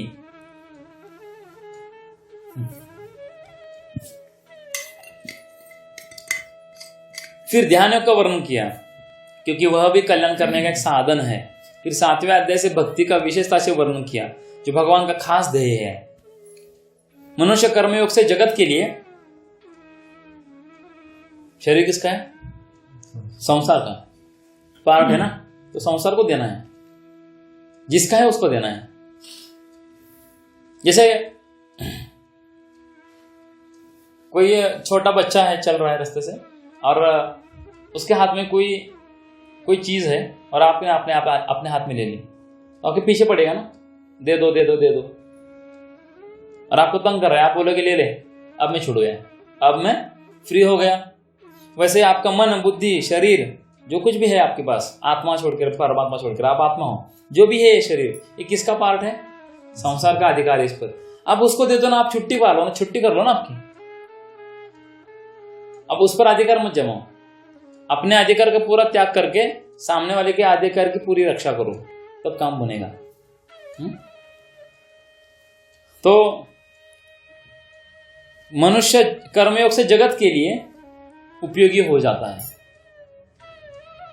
ज्ञान योग से अपने लिए उपयोगी हो जाता है, और भक्ति योग से भगवान के लिए उपयोगी हो जाता है। गीता में समता को योग कहा गया है। समता मतलब जैसे हमने उदाहरण ले रहे, मिट्टी के अलग अलग खिलौने बन गए, तो सब खिलौने में एक मिट्टी है, तो राग नहीं ना द्वेष, इसको कहते हैं समता। चाहे सुख आ जाए चाहे दुख आ जाए, चाहे अच्छी परिस्थिति बुरी परिस्थिति, चाहे धन आ जाए धन चला जाए, कुछ भी हो जाए, समता, कुछ भी हो जाए, समता। हर क्षण हर पल एक भगवान की लीला चल रही है, और उनके अलावा कोई है ही नहीं। सत्ता मेरी नहीं, उनकी सत्ता है, मैं अपनी सत्ता मान बैठा हूं ब्रह्म से। तो हर क्षण उनका दिव्य विलास चल रहा है, तो यहाँ पे दुख का कोई विषय नहीं है। गीता में समता का योग कहा गया है, समत्वम योग उच्यते। वास्तव में योग की आवश्यकता कर्म में ही है। योग की आवश्यकता किसमें आती है? जब कर्म करना पड़ता है तब आपको भगवान से योग करना पड़ता है। ज्ञान में भी योग की आवश्यकता नहीं है, क्योंकि किसका योग करोगे, आप तो योग स्थित ही हो ज्ञान के अनुसार। और भक्ति में तो योग की बिल्कुल आवश्यकता नहीं है। ज्ञान और भक्ति वास्तव में योग ही है, स्वयं योग है। कर्म में योग जोड़ना पड़ता है। ज्ञान स्वयं सिद्ध है और भक्ति स्वयं सिद्ध है, स्वयं ही वो योग है। उसको योग काय का नया बनाओगे? कर्म जड़ है, बांधने वाले हैं और विषय है, इसलिए उनमें योग की आवश्यकता है। जैसे कि कर्म कर रहे हैं तो उसमें भगवान को याद रखो, ऐसा बोलना पड़ता है, क्योंकि वो फंसाने वाले हैं। कर्म जड़ है। योगस्तः कुरु कर्माणि, कर्मों में योग ही मुख्य है। योगः कर्मसु कौशल्यम। भगवान ने थोड़े ही कहा है कि मेरे को याद रखो, मेरा चिंतन करो। भगवान ने कहा है अपना कर्म कर। अरे भगवान ने ऐसा कहीं नहीं कहा है। भगवान ने कहा योगः कर्मसु कौशल्य। अरे तू जो कर्म कर रहा है उसमें मुझसे योग कर, उसी को कहते हैं कुशलतापूर्वक कर्म, वरना तू फंसेगा, कुत्ता बिल्ली बनेगा। और आजकल ये ट्रेंड आ गया है कि लोग कह रहे हैं भगवान ने थोड़े ही कहा है उनका चिंतन करो, उनका जप करो, उनका 24 घंटा बचा उनके माला लेके बैठो, कर्म करो, कर्म श्रेष्ठ है। बिल्कुल नहीं कहा भगवान ने ऐसा। तो अर्जुन को कहा युद्ध कर, कर्म को त्याग करने को नहीं कहा, लेकिन मुझसे योग युक्त होकर कर। और वो सक्षम था इसलिए उसको युद्ध करने को कहा, वरना दुर्योधन होता तो कहते तू युद्ध मत कर, तू जपमाल लेके बैठ जाए एक जगह पे, क्योंकि तू योग्य नहीं है, तू योग से युक्त नहीं हो सकता। बात समझ रहे हैं? लोग उदाहरण तो दे अर्जुन का, लेकिन स्वयं तो नहीं करते ना, उसकी जैसा योग युक्त नहीं है ना। तो कर्मों में योग ही मुख्य है। योग के सिवाय कर्म कुछ नहीं है। कर्तृत्व भी कर्म करने से ही आता है कि मैं करता हूं, करने वाला मतलब मैं करता हूं। इसलिए गीता में योग शब्द विशेष करके कर्मयोग का ही वाचक आता है। गीता की पुष्पिका में भी योग शास्त्र पद का अर्थ कर्मयोग की शिक्षा है। कर्मयोग में 2 विभाग है, कर्म विभाग और योग विभाग। आप हर क्षण हर पल जो कर्म करते हो ना, उसमें विभाग कितने हैं? 2, कर्म विभाग और योग विभाग। कर्म विभाग पूर्वार्ध है, मतलब पहला भाग, और योग विभाग उत्तरार्ध यानी अंतिम भाग। कर्म करण सापेक्ष है और योग करण निरपेक्ष है।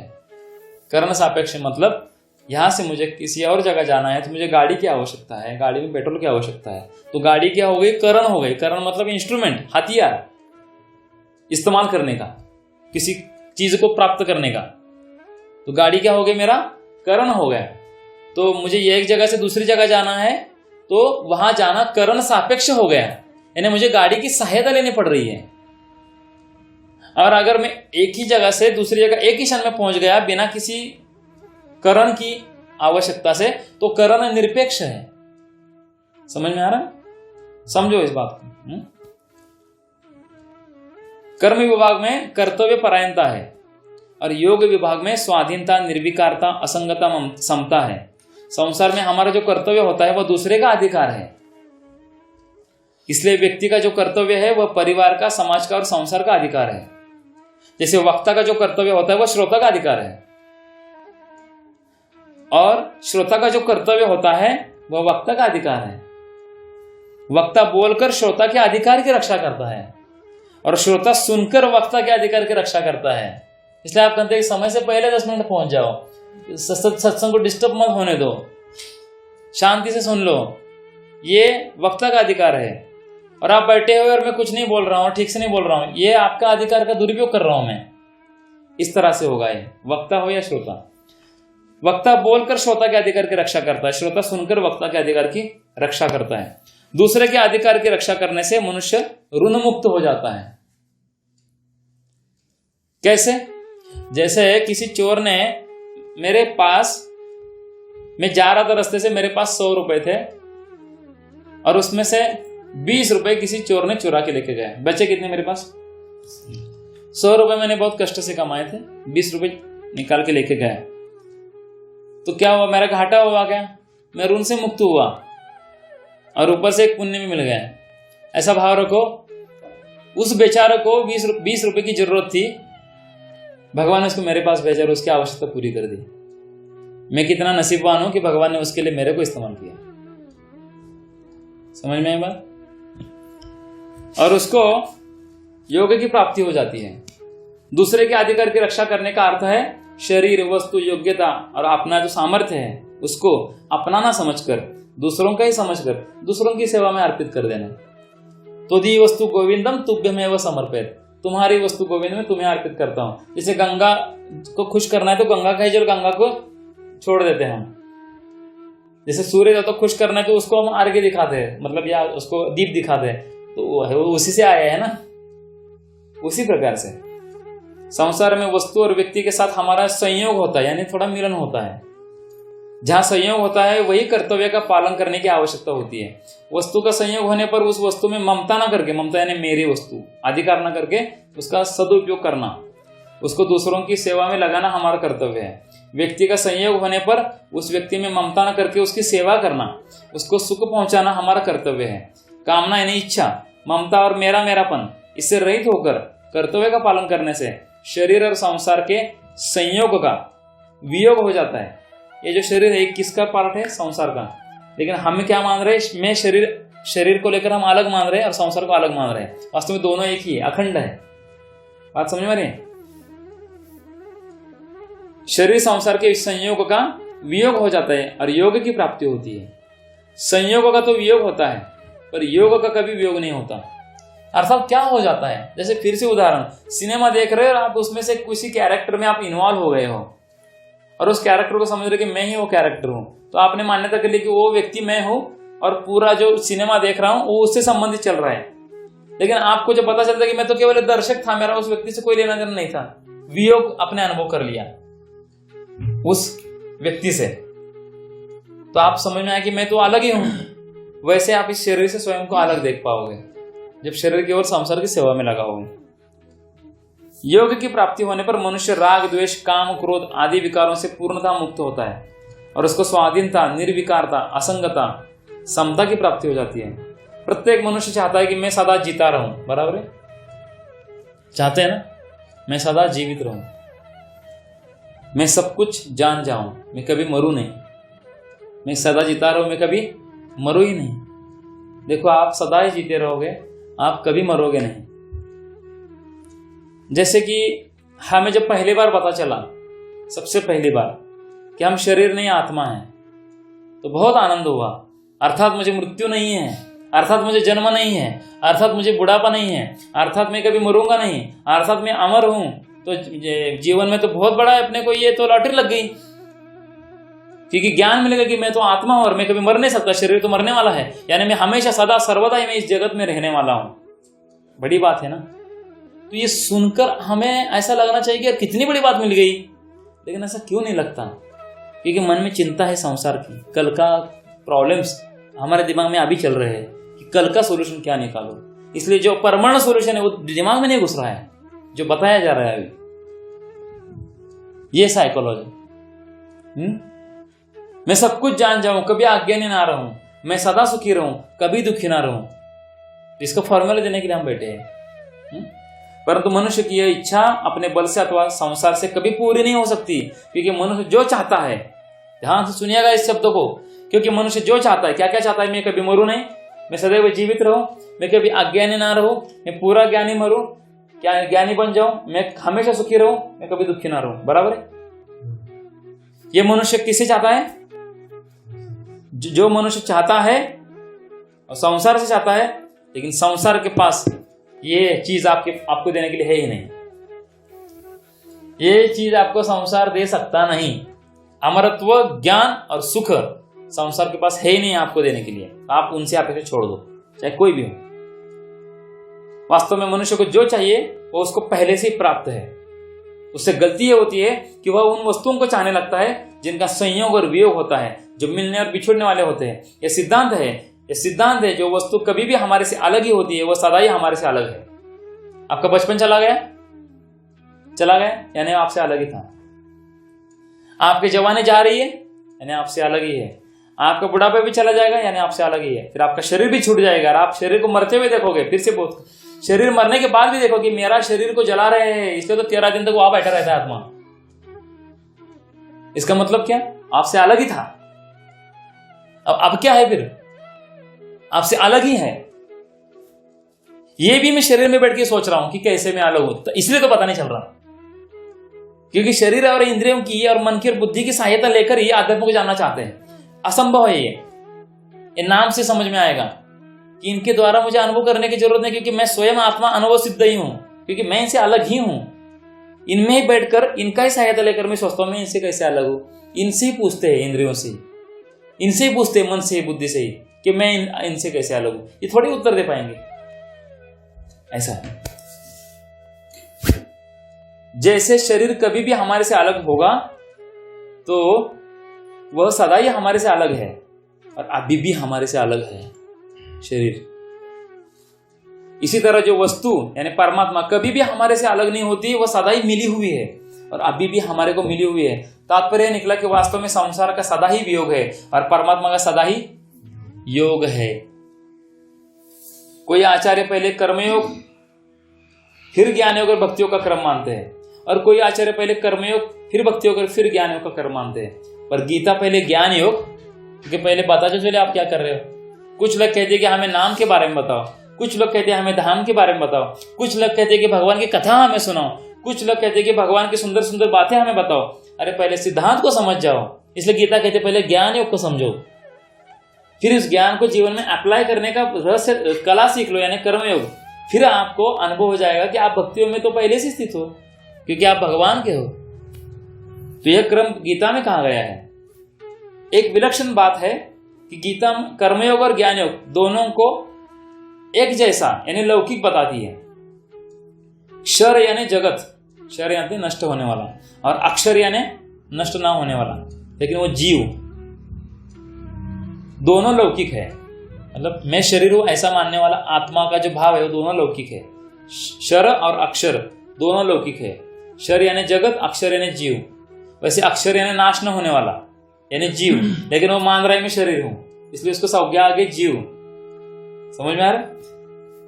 पर भगवान अलौकिक है। क्षर को लेकर कर्मयोग और अक्षर को लेकर ज्ञान योग चलता है। अतः कर्मयोग और ज्ञान योग दोनों लौकिक है, दोनों ही लौकिक है। परंतु भक्ति योग भगवान को लेकर चलता है, अतः भक्ति योग अलौकिक यानी दिव्य है। इसलिए कर्मयोग और ज्ञानों की सहायता के लिए लो, जैसे एक नाव लेते हो नदी से उस पार जाने के लिए, लेकिन जाना है उस पार है भक्ति योग, नाव है ज्ञान योग और कर्मयोग। गीता ने भक्ति को सर्वश्रेष्ठ बताया है। गीता की भक्ति भेद वाली नहीं है, बल्कि अद्वैत भक्ति है। वास्तव में देखा जाए तो ज्ञान में द्वैत है और भक्ति में अद्वैत है। हमने क्या सुना आज तक? द्वैत के बिना भक्ति नहीं बनेगी। राम अलग और हनुमान अलग, तभी होगी भक्ति। और ज्ञान योग में क्या? सब कुछ मैं ही हूं, ब्रह्म ही हूं, तब हो जाएगा ज्ञान योग। उल्टा कहा गया है। ज्ञान योग में द्वैत होना चाहिए, शरीर और आत्मा का भेद विवेक उसके बीच में होना चाहिए। और भक्ति योग में प्रेम से भगवान से इतनी एकता होनी चाहिए कि उसमें से राम और हनुमान दो निकल आए, एक ही तत्वों में से। जैसे एक गहना को पिघला कर उसको सोने में मिला दिया, फिर उससे एक नया गहना बना दिया। पहले अद्वैत कर लो उसको, सोने को सोने में मिला दो, फिर उसमें से नया गहना बनेगा, वरना अंशतः उसमें कुछ उपाधि रहेगी। इसलिए अद्वैत प्रेम। कारण कि ज्ञान में तो जड़ चेतन, जगत जीव, शरीर शरीरी, असत सत, प्रकृति पुरुष आदि दो दो भेद है, और भक्ति में केवल भगवान ही भगवान है। वासुदेव सर्वम। सद सतच अहम, क्या लिखा है भगवान ने? सद सतच अहम, यानी जो भी सत है और असत है सब कुछ मैं ही हूं। भगवान ने ज्ञान के साधनों में भी भक्ति बताई है। और गुणातीत, कौन से गुण है? 3 गुण। कारण शरीर किसका बना हुआ है? 3 गुणों का बना हुआ है, सत्वगुण, रजोगुण, तमोगुण का। जब हमारे में सत्वगुण होता है तो हमें शांति, समाधान महसूस करते हैं, स्थिरता महसूस करते हैं, एक अलग ही एक क्या बोलते हैं, मैच्योरिटी जैसा हम अनुभव करते हैं कि मैं कितना समझदार हूँ। एक समाधान मिलता है, एक रुचि मिलती है, सुख मिलता है, कोई अपेक्षा नहीं किसी से। रजोगुण आता है तो पैशन आ जाता है, जैसे कि गाय सत्वगुणी है, एक राजा रजोगुणी है और एक सुअर तमोगुणी है स्थूल रूप से। रजोगुण आता है तो ऐसा लगता है कि मैं कुछ करूं, मैं कुछ बन जाऊं इस दुनिया में, कुछ बन के दिखा दूं। तमोगुणी कहता है कि क्या बनना, क्या बिगड़ना, कोई हमारा नहीं है, सब अपने सब स्वार्थी है, कोई मेरा नहीं है। जो ये लाइन जिसके मन में आती है ना, वो खुद पक्का स्वार्थी होता है। जिसको लगता है ना कि सब स्वार्थी है, मेरा कोई ख्याल ही नहीं करता, वो स्वयं सबसे ज्यादा स्वार्थी होता है। तो ज्ञान की परानिष्ठा से भी पराभक्ति की प्राप्ति होती है। इस पराभक्ति से जानना, देखना और प्रवेश करना, तीनों की प्राप्ति होती है। भगवान अपने भक्तों को कर्मयोग और ज्ञान योग दोनों की प्राप्ति करा देते हैं। भगवान ने अपने भक्तों को सबसे उत्तम योगी बताया है। योगिनाम अपि सर्वेषाम मद्गतेर अंतरात्मा श्रद्धावान भजते यो माम समय युक्त तमे मता। अर्जुन ने पूछा कि सर्वश्रेष्ठ योगी आपके नजरों में कौन है? जो सदैव मेरा भजन करता है, मेरा कीर्तन करता है, मेरा स्मरण करता है, वो सबसे श्रेष्ठ योगी है, ऐसे भगवान ने अर्जुन को कहा। कर्मयोग में भी भगवान ने भक्ति बताई है। भगवान ने सभी योगों में अपनी भक्ति की परायणता बताई है, ये भक्ति की विशेषता है। परंतु अर्जुन का प्रश्न भक्ति के बारे में नहीं था। जैसे भगवान उसको ये समझा रहे, जो आप समझ रहे हो, लेकिन अर्जुन के दिमाग में चल रहा था कि अरे यार प्रॉब्लम, मेरी समस्या क्या चल रहा है, आप बता क्या रहे हो, युद्ध करना है, सामने क्या समस्या है, उसका हल बताओ। या सत्संग में आकर बैठे हैं, कल हमें हमारे अलग अलग समस्या है, उसके लिए पैसा चाहिए भाई, उसके लिए पावर चाहिए भाई, अरे आप क्या बता रहे हो हमें? सब इससे नहीं चलता है, गीता से, ज्ञान से, नाम से कुछ नहीं चलता है। अर्जुन का भी सामने वही परिस्थिति है ना। तो कहते थोड़ा प्रैक्टिकल बनो, थोड़े समझदार बनो। तो भगवान कृष्ण के सामने अर्जुन है और उसको युद्ध कर रहा है, उसको गीता सुना रहे हैं। भगवान पागल है? सोचो जरा, सोचो। इसलिए जीवन में कुछ भी समस्या हो, कोई भी हो, सत्संग में आके बैठकर गीता सुनो, सारे प्रश्नों के समाधान वहीं पर है। क्योंकि अर्जुन इतना बड़ा समस्या उसके सामने थी कि उसके दादाजी, उसके परदादाजी, उसके गुरु उनके ऊपर बाण चला के, उनके भाई उनके ऊपर बाण चला के उनको खून खराबा करना था उसको धर्म के लिए। ये ऐसे उसके सामने हालत थी। और कृष्ण उसको ऊपर से बोल रहे हैं, अगर तू जीतेगा तो राजा बनेगा और हारेगा तो स्वर्ग में जाएगा। अब बोले कि जीतूंगा तो किसके साथ आनंद लूंगा? जिसके साथ आनंद लेंगे उनको ही मारना पड़ेगा मेरे को। ये बचने वाले नहीं है। 64 करोड़ लोग 18 दिन में मर गए। 64 करोड़ लोग 18 दिन में मर गए। जख्मी तो अलग ही थे, और उसमें जो समाविष्ट नहीं थे, क्षत्रिय थे सारे, तो ब्राह्मण थे, वैश्य थे, शूद्र थे, वो तो अलग ही थे अपने अपने घरों में। सोचो कितना बड़ा संग्राम हो गया। कृष्ण ने सबसे बड़ी बात की थी। सबसे बुद्धिमान भगवान हो सकते हैं। पूरे पृथ्वी लोक में जितने भी, जहां भी पक्के असुर विचारों के लोग और पक्के देवता विचार के लोग, जो बड़े बड़े लीडर्स थे, उन सबको बराबर इकट्ठा किया था महाभारत के उस युद्ध में। पहले सबको इकट्ठा किया दुनिया के लोगों को राजस्व यज्ञ के निमित्त में, और फिर सबको गिना, ये भी है, अभी इसका टारगेट करना है। सबको पहले राजस्व यज्ञ के निमित्त से, अच्छे निमित्त से बुलाया, और फिर सबको बराबर डिवाइड किया, कुछ पांडवों की तरफ, कुछ कौरवों की तरफ, और सबको कुरुक्षेत्र में इकट्ठा कर दिया बिना पत्रिका बांटे। सोचो वहां खाना पीना रोज का कैसा हो रहा होगा करोड़ों लोगों का। सोचिए वहां की मैनेजमेंट क्या हो गया। हमारा विषय वो नहीं है, और हम कहते हैं कि हम 21वें शताब्दी में आधुनिक है। अरे काय क्या आधुनिक, कुछ भी नहीं है हमारे पास। इतने वो एडवांस लोग हैं, जितना पीछे जाओगे उतने एडवांस है, जितना आगे जाओगे उतने बकवास है। अर्जुन का प्रश्न भक्ति विषयक नहीं था, फिर भी भगवान ने अपनी तरफ से भक्ति का वर्णन किया, अपनी तरफ से किया। भक्ति से समग्र भगवान की प्राप्ति होती है। गीता का 7वां, 9वां और 15वां अध्याय, 10वें अध्याय का आरंभ तथा 18वें अध्याय के 56वें से 66वें तक के श्लोक हमें बहुत विलक्षण दिखते हैं। इनमें अर्जुन उवाच नहीं है। उवाच यानी अर्जुन बोले, भगवान उवाच यानी भगवान कह रहे हैं, अर्जुन उवाच अर्जुन बोल रहे हैं। अर्थात भगवान ने अपनी तरफ से अत्यंत कृपा करके, जबरदस्ती है कृपा करके भक्ति को बताया, ले मेरी तरफ से। गीता में कर्म योग के वर्णन में ज्ञान योग, भक्ति योग की, ज्ञान योग के वर्णन में कर्म योग और भक्ति योग की, और भक्ति योग के वर्णन में कर्म योग और ज्ञान योग की बात भी आ जाती है। इसका तात्पर्य है कि साधक कोई भी योग करे तो उसको तीनों योगों की प्राप्ति हो ही जाती है। बस कर्मयोगी है उसको ज्ञान मिलेगा, फिर उसको भक्ति मिलेगी। जो भक्ति योगी है वो तो भक्ति योग फल है, एक्चुअली उसको पहले ही फल मिल गया। कारण कि परा और अपरा दोनों प्रकृतियां भगवान की है। ज्ञान योग परा को लेकर और कर्मयोग अपरा को लेकर चलता है। इसलिए किसी एक योग की पूर्णता होने पर तीनों योगों की पूर्णता हो जाती है।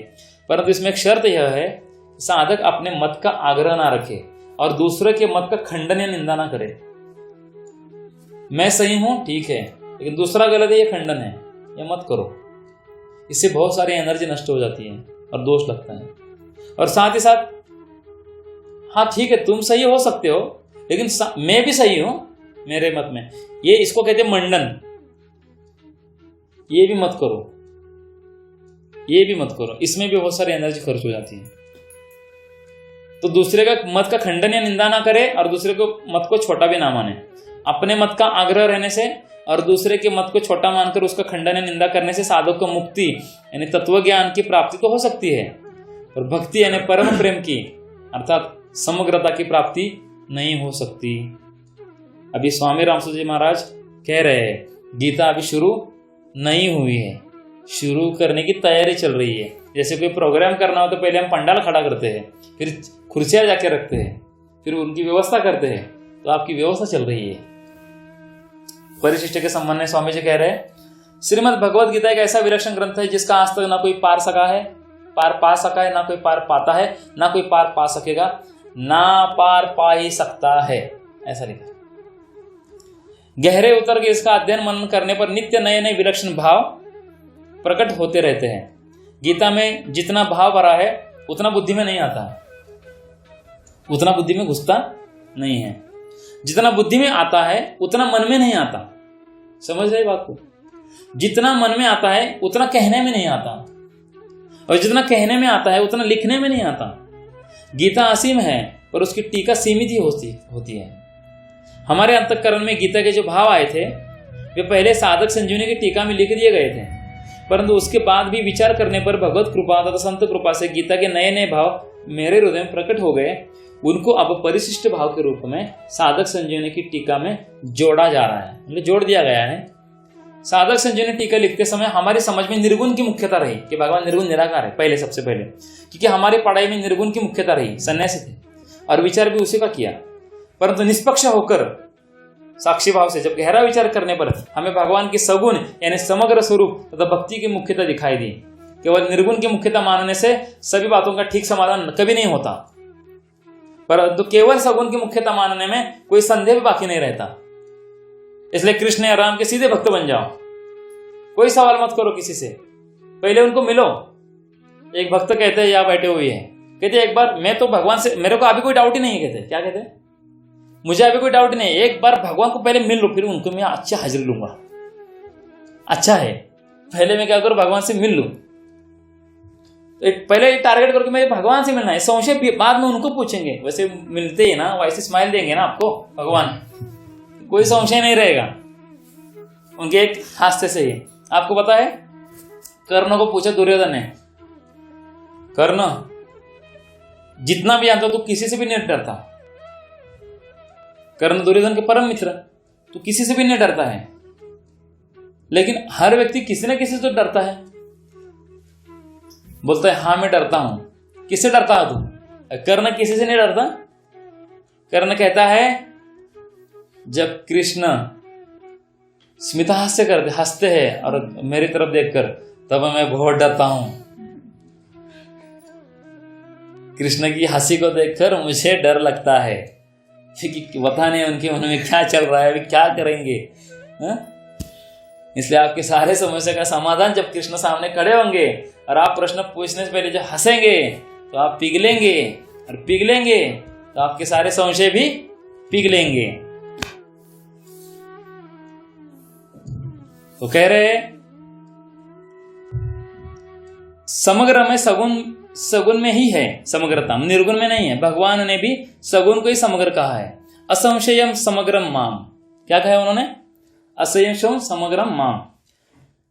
परिशिष्ट लिखने पर भी अभी हमें पूरा संतोष नहीं है, और हमने गीता पर विचार करना बंद नहीं किया है। पूरी साधक संजीवनी लिखने के बाद भी उन्होंने क्या कहा कि हमने गीता को लिखना अभी भी बंद नहीं किया है। अतः आगे भगवत कृपा तथा संत कृपा से क्या क्या नए भाव प्रकट होंगे इसका पता नहीं, परंतु मानव जीवन की पूर्णता भक्ति यानी प्रेम की प्राप्ति में ही है, इसमें हमें किंचन मात्र भी संदेह नहीं है। स्वामी जी 105 साल तक इस पृथ्वीलोक पर रहे, और उन्होंने शरीर कब छोड़ा बताइए? 2005 में। दुर्भाग्य हमें मिलने का 2 बार मौका मिला था, लेकिन हम वहां पहुंच नहीं पाए, क्योंकि हमें हमारे मतकर संप्रदाय का आग्रह था। कितना नुकसान करके लिया, कितना नुकसान करके लिया। 2 बार मिला था सौभाग्य, लेकिन जा नहीं पाए, क्योंकि हमारा आग्रह हमारे मत का। 2005 में उन्होंने शरीर त्याग कर दिया स्वामी रामसुदास जी महाराज ने, और उन्होंने कहा था उम्र के 100 साल की उम्र में, अगर भगवान ने मुझे अभी थोड़ी दिन भी और पृथ्वीलोक पर रखा तो मैं नई खोज निकाल रहा हूं, जो अनादिकाल से भी नहीं मिली, कि भगवान को तत्काल प्राप्त करने के। और सौभाग्य से उन्होंने खोज भी निकाल ली है, लेकिन वो साधक संजीवनी जिसको समझ में आएगी उसको ही हम उसको कह पाएंगे कि तत्काल ईश्वर का साक्षात्कार। और उन्होंने नई खोज निकाली, और निकाल के वो ग्रंथ में भी लिख दी गई है, लेकिन वो समझ में नहीं आएगा पढ़ के भी, ऐसी स्थिति हो गई है। भगवान आज ही मिल सकते हैं, नई खोज है उनकी। आज चाहे आपके पास कुछ भी बल ना हो, भक्ति बल, साधन बल, गुरु बल, कृपा बल, कुछ भी नहीं हो, भगवान आज मिल सकते हैं, क्योंकि आप उनके हो और आज भी आपके साथ है। कैसे मिलना है, युक्ति उन्होंने खोज निकाली। आगे पहले साधक संजीवनी टीका में श्लोकों के अर्थ अन्वय पूर्वक न करने से उनमें कहीं कहीं कमी रह गई थी। अब श्लोकों का अन्वय पूर्वक अर्थ देकर उस कमी की पूर्ति कर दी गई है। अब अन्वय किसे कहते हैं? एक होता है अन्वय और दूसरा होता है व्यतिरेक। याद रखो क्या होता है अन्वय और अन्वय। मतलब अंधेरे में आपको दिख रहा है रस्सी में सर्फ। अन्वय का अर्थ है रस्सी है, रस्सी है, रस्सी है। क्या कहते हैं इसको? अन्वय। व्यतिरेक किसको कहते हैं? सर्प नहीं है, सर्प नहीं है, सर्प नहीं है। समझ में आ रही है? वेद व्यतिरेक रूप से लिखे गए।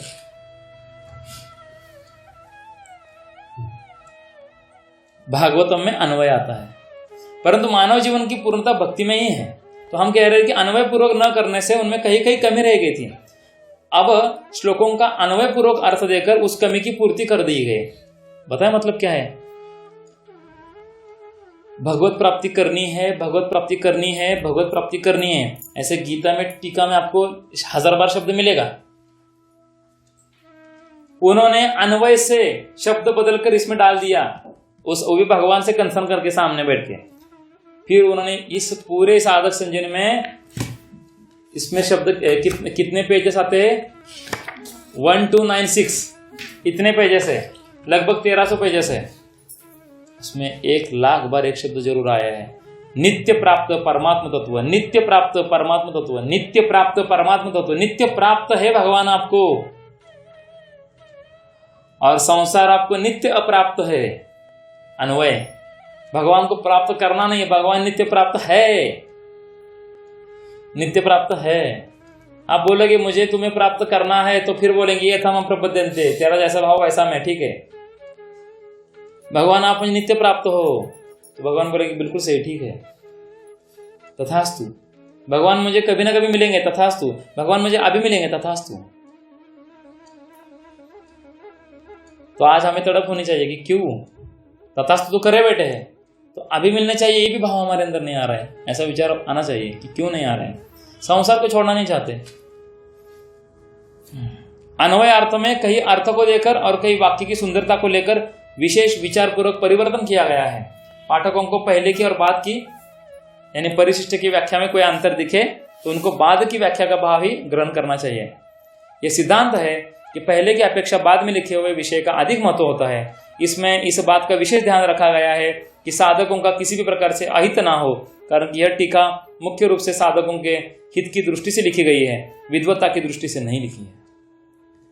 साधकों को चाहिए कि वे अपना कोई भी आग्रह न रखकर इस टीका को पढ़े और इस पर गहरा विचार करें, तो वास्तविक तत्व उनकी समझ में आ जाएगा और जो बात टीका में नहीं आई है वह भी समझ में आ जाएगी। स्वामी रामसूत दास, परम शुद्ध स्वामी रामसूत महाराज ने और एक चीज़ कही थी, कोई मेरा फोटो ना निकाले, कोई मेरा चित्र ना निकाले, कोई मेरी पूजा ना करे, कोई मेरे को माला ना पहनाए, कोई मुझे कुछ भेंट ना दे और साथ ही साथ कोई भी मेरी जय ना बोले। इसलिए हम यहाँ उनकी जय नहीं बोल सकते। उन्होंने अपनी जय बोलने को मान्यता नहीं दी है, वरना अभी हम बोल सकते थे, गीता शुरू हो रही है, लेकिन हम उनकी जय नहीं बोल सकते क्योंकि उनका वो आदेश है वैसा। अब हम देखेंगे आज केवल गीता की महिमा और रुक जाएंगे। प्राक कथन इस प्रकार है। अभी निवेदन उनका हो गया, अभी भी प्रथम अध्याय शुरू नहीं हुआ है। प्रथम अध्याय शुरू होगा शायद नेक्स्ट सत्संग में अगले, लेकिन अभी हम इसको पूरा करेंगे गीता की महिमा को। उसको कहते हैं प्राक कथम, मतलब उपोद्घात भी इसको कहा जाता है, यानी इंट्रोडक्शन भी कहा जाता है। वंशी धरम तोत्र धरम नमामि मनोहरम मोहहरम च कृष्णम मालाधरम धर्म धुरंधरम च पार्थस्य सारथ्य करम च देवम कर्तव्य दीक्षाम च समत्व शिक्षाम ज्ञानस्य भिक्षाम शरणागतिम च ददाति गीता करुणार्द्र अभूता कृष्णेन गीता जगतो हिताय संजीवनी साधक जीवनीयं प्राप्तिम हरेर्वै सरलम ब्रवीति करोति दूरम पथि विघ्न बाधा ददाति शीघ्रम परमात्म सिद्धिम। गीता की महिमा। श्रीमद् भगवत गीता की महिमा अगाध और असीम है। यह भगवत गीता ग्रंथ प्रस्थानत्रय में माना जाता है। मनुष्य मात्र के उद्धार के लिए 3 राजमार्ग प्रस्थानत्रय नाम से कहे जाते हैं। एक वैदिक प्रस्थान है जिसको उपनिषद कहते हैं, एक दार्शनिक प्रस्थान है जिसको ब्रह्मसूत्र कहते हैं, और एक स्मार्त प्रस्थान है जिसको भगवत गीता कहते हैं। उपनिषदों में मंत्र है, ब्रह्मसूत्र में सूत्र है और भगवत गीता में श्लोक है। मनुष्य जीवन गीता पढ़ने के लिए और सुनने के लिए मिला है, और मनुष्य जीवन का दूसरा कोई उद्देश्य नहीं है और नहीं है। जिस उद्देश्य के लिए मनुष्य जीवन मिला है, दुर्भाग्य है हमारा कि वो सुनने के लिए हम आज बैठे हैं। क्या है हमारा? नहीं, सद्भाग्य तो आज से शुरू हो जाएगा, लेकिन इतने साल हमारे व्यर्थ चले गए हैं। आज हम बैठे सुनने के लिए, जिसके लिए मनुष्य जीवन भगवान ने दिया, आधी जिंदगी चली गई। भगवत गीता में श्लोक होते हुए भी भगवान की वाणी होने से यह मंत्र भी है। इन श्लोकों में बहुत गहरा अर्थ भरा हुआ होने के कारण इनको सूत्र भी कह सकते हैं। उपनिषद आधिकारी मनुष्यों के काम की चीज है और ब्रह्मसूत्र विद्वानों के काम की चीज है, परंतु भगवत गीता सभी के काम की चीज है। समझ गए? भगवत गीता एक बहुत ही अलौकिक और विचित्र ग्रंथ है। विचित्र यानी दिव्य। इसमें साधक के लिए उपयोगी पूरी सामग्री मिलती है, चाहे वह किसी भी देश का, किसी भी वेश का, किसी भी समुदाय का, किसी भी संप्रदाय का, किसी भी वर्ण का, किसी भी आश्रम का कोई भी व्यक्ति क्यों ना हो। इसका कारण यह है कि इसमें किसी समुदाय विशेष की निंदा या प्रशंसा नहीं है, बल्कि वास्तविक तत्व का ही वर्णन है। क्योंकि 2 गहने बन गए सोने के, अब उसमें डिसीजन लेने के कौन सा अच्छा है कंपैरिजन। ये गहना जरा ठीक है, ये गहना जरा उससे भी बढ़िया, ये गहना तो खराब लग रहा है।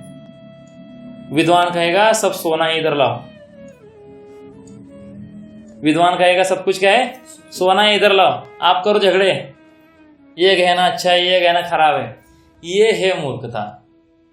हम किसी एक मत तत्व का आग्रह रखते हैं, उसी में खो जाते हैं, उसी में डूब जाते हैं, उसी से द्वेष और खंडन मंडन निंदा द्वेष करते हैं, और मूल जो काम है जिसके लिए मनुष्य मिला है उसको खो देते हैं। ठीक है? इसका कारण यह है कि वास्तविक तत्व का वर्णन है। वास्तविक तत्व परमात्मा वह है जो परिवर्तनशील प्रकृति और प्रकृति जन्य पदार्थों से सर्वथा परे यानी अतीत है और संपूर्ण देश काल वस्तु व्यक्ति परिस्थिति आदि में नित्य निरंतर एक रस एक रूप रहने वाला है।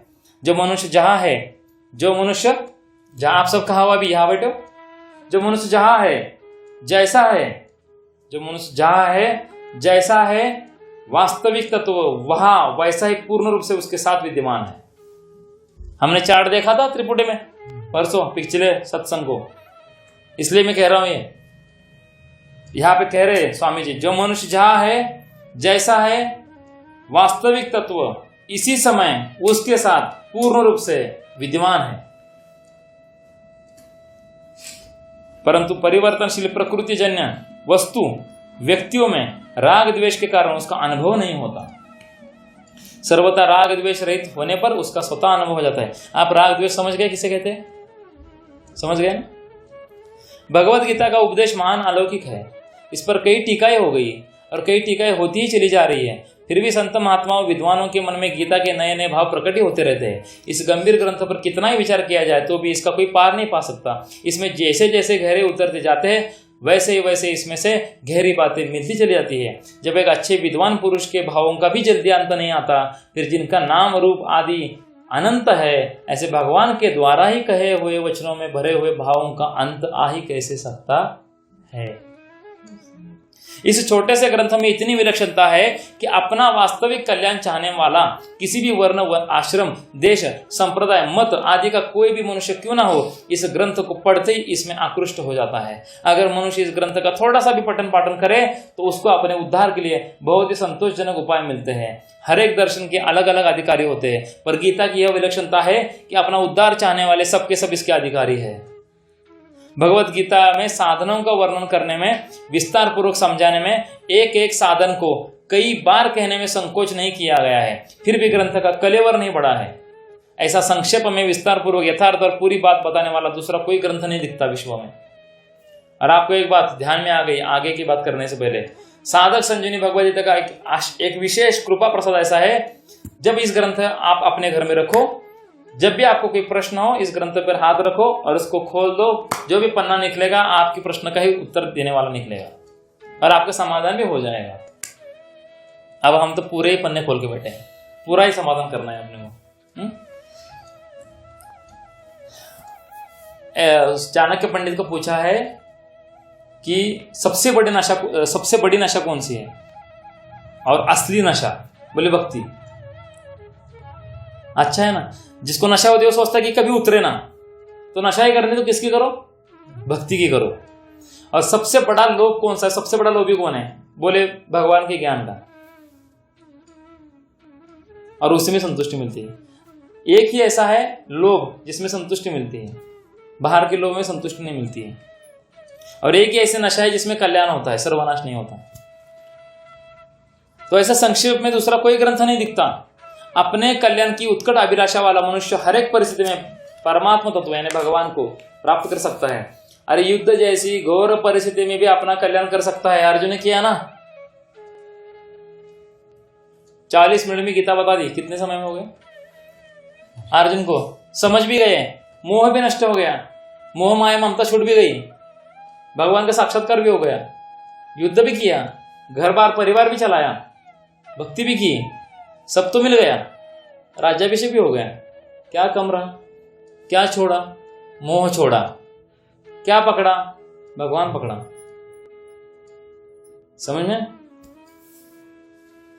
युद्ध जैसी घोर परिस्थिति में भी अपना कल्याण कर सकता है। इस प्रकार व्यवहार मात्र में, मतलब किसी भी व्यवहार में परमार्थ की कला गीता में सिखाई गई है कि किसी भी व्यवहार में गीता को कैसे जी सकते हो। अतः इसके जोड़े का दूसरा कोई ग्रंथ देखने में नहीं आता। गीता एक प्रासादिक ग्रंथ है, यानी कृपा प्रदान करने वाला। इसका आश्रय लेकर पाठ करने मात्र से बड़े दिव्य अलौकिक और शांतिदायक भाव स्फुरित होते हैं। इसका मन लगाकर पाठ केवल करने से ही बड़ी शांति मिलती है। इसकी एक विधि यह है कि पहले गीता के पूरे श्लोक अर्थ सहित कंठस्थ कर लिए जाए, फिर एकांत में बैठकर गीता के अंतिम श्लोक कौन सा है? यत्रः योगेश्वर कृष्णः तत्र पार्थ धनुर्धरः, ऐसा है ना? ऐसा है।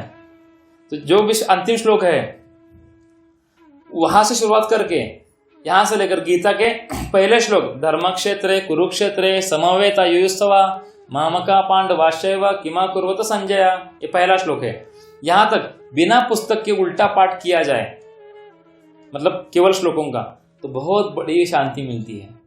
यदि प्रतिदिन पूरी गीता का एक या अनेक बार पाठ किया जाए तो इससे गीता के विशेष अर्थ अपने आप स्फुरित होते हैं। मन में कोई शंका होती है तो पाठ करते करते उसका समाधान भी हो जाता है। वास्तव में इस ग्रंथ की महिमा का वर्णन करने में कोई भी समर्थ नहीं है। अनंत महिमाशाली ग्रंथ की महिमा का वर्णन कर ही कौन सकता है। अब हम देखेंगे गीता का खास लक्ष्य क्या है। अब जैसे जैसे अभी हम आगे बढ़ रहे हैं वैसे वैसे हम गहरे उतर रहे हैं। अब तक हम किनारे पे पानी में पैर छोड़ के बैठे थे, अभी हम जा रहे पानी के गहरे अंदर, शुरुआत हो रही है। गीता का खास लक्ष्य, मन में कोई संसार हो, कोई सांसारिक विचार हो, सबको छोड़ दो और ये भाव को समझो। और हाँ, गीता को कैसे समझना चाहिए। वास्तव में गीता शुरू करते ही खत्म होने तो छोड़ना नहीं चाहिए। ऐसा समझो जैसे अर्जुन सामने खड़ा है, आप स्वयं अर्जुन हो और मुझे अभी युद्ध करना है, मुझे अभी के अभी निकलना है मेरे सारे लोगों को मारने के लिए, मेरे को ये अभी काम दिया गया है, मैं ऐसे संकट में फंसा हुआ हूं और मैं अर्जुन की तरह संकट में हूं और मैं अर्जुन ही हूं और कृष्ण अभी मुझे उपदेश कर रहे हैं और मैं बहुत समस्या में अभी फंसा हुआ हूँ, घिरा हुआ हूँ, मुझे इसमें से बाहर निकलना है और कृष्ण ही उसको निकाल सकते हैं। अब किसी भी हालत में मुझे भगवान की हर एक लाइन को सुनना है, हर एक वाक्य को सुनना है और मुझे सोल्यूशन निकालना है। ऐसी भाव से अभी से शुरू करो सुनना, ठीक है। गीता किसी बात को लेकर नहीं चली है, गीता का लक्ष्य बता रहे हैं, गीता का उद्देश्य अर्थात द्वैतवाद, अद्वैतवाद, विशिष्ट अद्वैतवाद, द्वैत अद्वैतवाद, विशुद्ध अद्वैतवाद, अचिंत्य भेदाद्वैतवाद, निराकारवाद, निर्गुणवाद, शून्यवाद, समाजवाद, साम्यवाद, किसी भी बात को लेकर नहीं चली है। और किसी एक सांप्रदाय के या किसी एक सिद्धांत को लेकर या किसी एक धर्म को लेकर, जैसे हिंदू, उसको लेकर नहीं चली है। अर्जुन को कहा है कृष्ण ने, तो हिंदू इसलिए बता रहा हूं, तो मेरा भक्त है इसलिए बता रहा हूं। गीता का मुख्य लक्ष्य यह है कि मनुष्य किसी भी वाद, मत, सिद्धांत को मानने वाला क्यों ना हो, उसका प्रत्येक परिस्थिति में कल्याण हो जाए, वह किसी भी परिस्थिति में परमात्मा प्राप्ति से वंचित ना रहे, क्योंकि जीव मात्र का मनुष्य योनि में जन्म केवल अपने कल्याण के लिए ही हुआ है।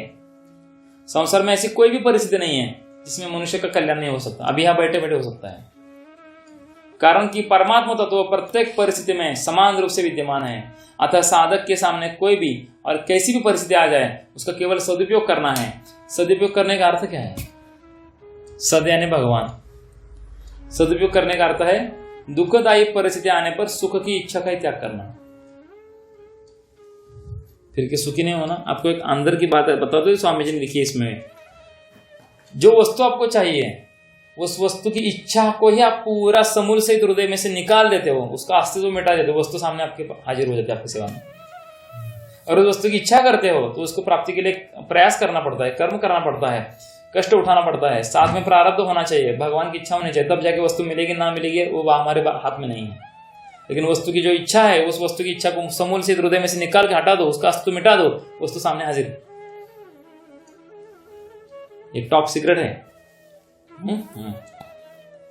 तो दुखदायी परिस्थिति आने पर सुख की इच्छा का ही त्याग करना है, तो क्या हो जाएगा? आ जाएगा। भगवान गेम प्लान चेंज कर देते हैं। और सुखदायी परिस्थिति आने पर सुख के भोग का और वो बनी रहे, इस इच्छा का त्याग करना है। वही, और नहीं इच्छा रखो कि नहीं बनी रहे, निकल लेंगे, निकल जाएगी। समझो इस बात को, और उसको दूसरों की सेवा में लगाना है। इस प्रकार सदुपयोग करने से मनुष्य दुखदायी और सुखदायी दोनों परिस्थितियों से ऊंचा उठ जाता है, अर्थात उसका कल्याण हो जाता है। अब हो गया शुरुआत। जो आपने बचपन से अपने माँ बाप को तंग किया होगा, मैं कहाँ से आया हूँ, कैसे आया हूँ, आप कौन है, मैं कौन हूँ, ये आकाश किसने बनाया, भगवान है क्या, छोटे बच्चे प्रश्न पूछते हैं। हाँ, जैसे हम बड़े बड़े होते गए वैसे हम छोटे छोटे होते गए। छोटे बच्चे हमसे बड़े होते हैं कि वो सही सवाल पूछते हैं और हम फालतू सवाल पूछते हैं। छोटे बच्चे पूछते हैं कि पिताजी मैं कहाँ से आया है, ये क्या है सृष्टि, और हम पूछते हैं कि मेरा काम होगा क्या, कल मेरा प्रॉब्लम है, मेरे को पैसे मिलेंगे।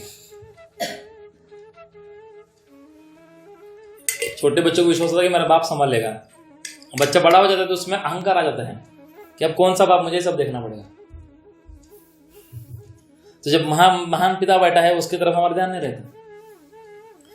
सृष्टि से पहले जब ये दुनिया नहीं थी,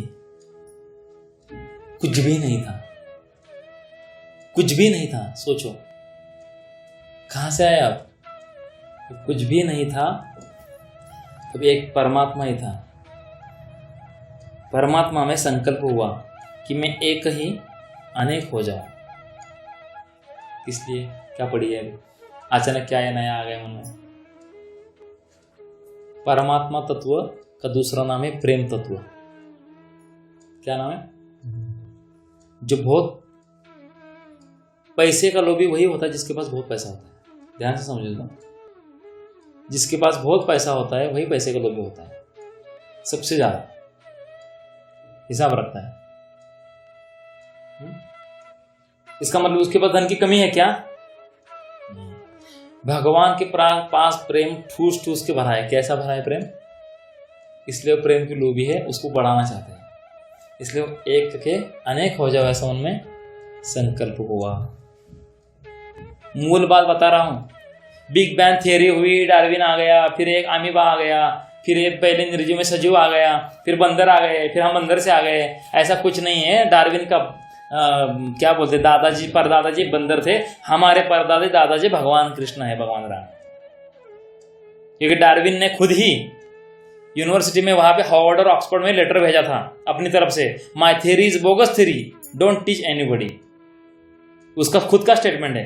और डार्विन की थ्योरी कि बंदर से मनुष्य आया, वो पहले एक पेशी जीव बना, पानी बना, पहले सूर्य का टुकड़ा आया, ठंडा हो गया, पृथ्वी बन गई, कूल हो गई, फिर उसमें से पानी बना, फिर उसमें बैक्टीरिया आया, वो पहला बैक्टीरिया है, फिर उससे एक पाद पशु, फिर द्विपाद पशु, फिर चतुष्पाद पशु, और फिर बंदर आ गए, फिर मनुष्य बन गया। ये डार्विन की थ्योरी है, इसको बिग बैंग थ्योरी कहते हैं। ऐसा कुछ भी नहीं है। थ्योरी केवल इंडिया में सिखाई जाती है, पूरे विश्व में इस थ्योरी को बैन किया गया है। खुद डार्विन ने इसको बैन किया गया है, लेकिन मेरा भारत महान से ज्यादा मेरा पॉलिटिक्स महान में ये क्या हो गया, हमने बंदर को क्या करने के लिए हमारा मूल बाप समझ लिया। और मूल बाप हमारा कौन है? कृष्ण। तो आगे देखते हैं। सृष्टि से पहले भगवान में संकल्प हुआ, मैं एक ही अनेक रूपों में हो जाऊं, ऐसे संकल्प हुआ। इस संकल्प से एक ही परमात्मा यानी एक ही भगवान प्रेम को उद्दींगत करने के लिए, बढ़ाने के लिए, लीला करने के लिए और प्रेम का आदान प्रदान करने के लिए एक ही भगवान, एक ही स्वयं प्रेम तत्व दो रूपों में प्रकट हो गया। कितने? जैसे एक सोने के दो गहने बने, एक सोने के दो गहने बने, दोनों में सोना ही है, गहना नाम के लिए केवल। क्या है नाम उनके? दो हो गए, एक बने कृष्ण, एक बने राधा। अब वहां ना कृष्ण पुरुष है ना राधा स्त्री है। हम दोनों में फंसकर खुद को शरीर मानकर स्त्री और पुरुष का भेद कर उसके आकर्षण विकर्षण में फंसकर खुद को बर्बाद कर रहे हैं। समझ में? वास्तव में ना स्त्री है ना पुरुष है, एक राधा है, कृष्ण है, दोनों एक प्रेम तत्व ही है, एक ही सोना दो रूप में है। समझ गए? इसलिए स्त्री भी कृष्ण ही बने, पुरुष भी कृष्ण ही बने, लेकिन हम देख रहे पुरुष अलग है स्त्री अलग है, क्योंकि मैं खुद को पुरुष मान रहा हूं इसलिए मेरे को स्त्री दिख रही है, अब मैं खुद को स्त्री मान रहा हूं इसलिए मेरे को पुरुष दिख रहा है। भगवान स्वयं को ना स्त्री मानते हैं ना पुरुष मानते हैं, क्योंकि राधा भी वही है कृष्ण भी वही है, अपने आप से खेल रहे हैं, हमें क्या प्रॉब्लम है? हाँ? एक महात्मा ने प्रश्न पूछा था, कृष्ण की 16,000 आने थे, मैंने 2-4 रख ली तो क्या हुआ? बोले तेरे पास एक भी है ना, वो भी उन्हीं की है, तेरे पास रखी है, तेरा नसीब है, सब उन्हीं का है। तो दो रूपों में प्रकट हो गए। उन दोनों ने परस्पर लीला करने के लिए एक खेल रचा। किन दोनों ने? जोर से बोलो। राधा और कृष्ण ने।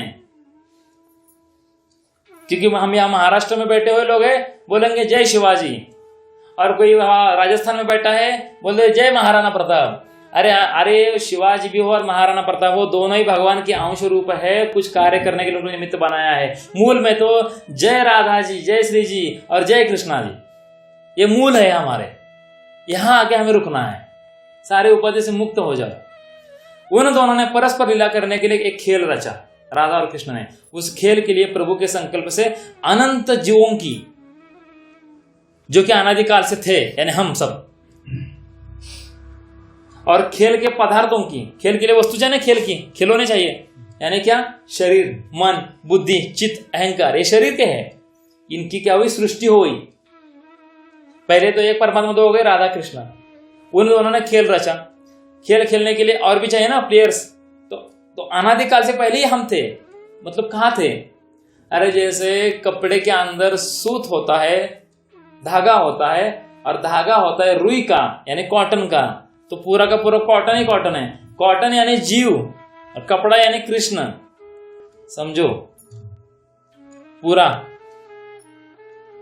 तो अनादिकाल से हम थे, भगवान कृष्ण का एक एक परमाणु एक एक परमाणु हम हैं, और पूरा कृष्ण मिलके एक भगवान, वो मूल भगवान कृष्ण है, वो माया में नहीं फंसते। और पूरी की पूरी 3 गुणों की माया का अपना एक शरीर है, उसका एक एक परमाणु किसका है, जड़ अंश है, यानी एक एक परमाणु उसका जड़ है, 3 गुना वाला है। तो माया का शरीर और परमात्मा का शरीर एक हो जाते हैं तो लीला हो जाती है। लेकिन यहाँ पे जो माया है, अपरा जो हम पकड़ रहे हैं, वो नहीं है। राधा जी दिव्य है, उसकी दिव्यता भगवान भी समझने का प्रयास कर रहे हैं, वो बहुत अति गुह्य तत्व है। तो उन्होंने संकल्प किया कि अनंत जीव, जो कि हम अनादिकाल से थे, हम सब लोग, इनकी रचना कर ली उन्होंने, हम सब की। फिर अब खेल के लिए खिलौने चाहिए, तो क्या बनाया, 3 शरीर बनाए, स्थूल शरीर पंचमहाभूतों का, सूक्ष्म शरीर मन बुद्धि का, और कारण शरीर आपका अहंकार का। समझ में आ रहा है, ये बनाया उन्होंने खेल का खिलौना। और हर एक प्लेयर को, यानी खेलने वाले खिलाड़ी को एक एक खिलौना दे दिया कि अभी हमें खेलना है। खेल तभी होता है जब दोनों तरफ खिलाड़ी स्वतंत्र हो, दोनों तरफ के खिलाड़ी स्वतंत्र हो। इसलिए भगवान ने जीवों को स्वतंत्रता प्रदान की। आखिर में एक भगवान ही है, लेकिन भगवान ने ही अपने में से एक दूसरे कृष्ण निकाला, ऐसे अनंत कृष्ण निकाले, और उन अनंत कृष्णों को, यानी जीवों को, अनंत कृष्ण को अलग स्वतंत्रता दे दी। भगवान का चमत्कार सबसे बड़ा एक ही है, सबसे बढ़िया एक ही चमत्कार है, और कोई चमत्कार नहीं। गोवर्धन उठाए, चमत्कार नहीं, भगवान है। सुदर्शन चक्र छोड़ते, चमत्कार नहीं, भगवान है, वो कुछ भी कर सकते हैं। लेकिन चमत्कार एक ही है, स्वयं भगवान अनेक रूप में होकर अनेक भगवान रूप को अलग अलग स्वतंत्रता दे दी। तू अलग, तू अलग, तू अलग, कितने बड़ा चमत्कार है ये। इसलिए भगवान ने जीवों को स्वतंत्रता प्रदान की। उस खेल में जैसे स्वतंत्रता प्रदान की, उनमें ऊर्जा आ गई। उन्होंने पकड़ लिया खिलौनों को, यानी कि शरीर को, आप आत्मा और एक खिलौना है आपका। जैसे ही उनको स्वतंत्रता दी, उस खेल में श्री जी का, श्री जी यानी कौन, श्री जी यानी राधा जी का, श्री जी का तो केवल भगवान की तरफ ही आकर्षण रहा, उनसे भूल नहीं हुई, उनसे भूल नहीं हुई। अतः श्री जी और भगवान में प्रेम वृद्धि की लीला हुई। परंतु दूसरे जितने भी जीव थे, हम सब, उन सब ने भूल से संयोग जन्य सुख के लिए, हमें लगा कि खिलौनों के कारण मुझे आनंद मिल रहा है। वैसे खिलौना नहीं तो तब भी आप आनंद स्वरूप थे ही ना, आत्मा करके। जब खिलौना नहीं था तब आप आनंद स्वरूप ही हो ना, आत्मा करके। आत्मा आनंद स्वरूप ही है, लेकिन आपने मान लिया खिलौनों के कारण मेरे को आनंद अनुभव आ रहा है। आपने उसको संयोग जन्य सुख को मान लिया आनंद, मतलब खिलौनों को, मैंने शरीर के कारण आपने समझा कि मैं सुखी हूं। तो संयोग जन्य सुख के लिए खेल के पदार्थ मतलब कौन, उत्पत्ति और विनाशशील प्रकृति जन्य पदार्थ, यानी स्थूल शरीर, सूक्ष्म शरीर, कारण शरीर, इसके साथ अपना संबंध मान लिया कि मैं ही शरीर हूं, जिससे वे जन्म मरण के चक्कर में पड़ गए। बहुत डीप है ये, समझ में आ रहा है? नहीं समझ में आ रहा तो बाद में प्रश्न पूछ लेना, क्योंकि अभी हमारा प्रो पढ़ने का चल रहा है। जन्म चक्कर में क्यों पड़ गए? खेल के पदार्थ केवल खेल के लिए होते हैं, किसी के व्यक्तिगत नहीं होते।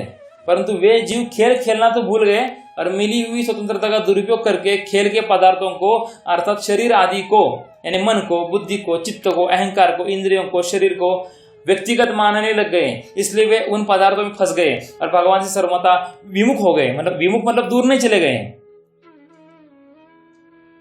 जैसे मेरे सामने आप बैठे हो और मैं आपको ऐसा करता हूं, सुनाई दे रहा है कि नहीं? हाँ, सॉरी, हाँ, तो आपका ध्यान कहाँ था?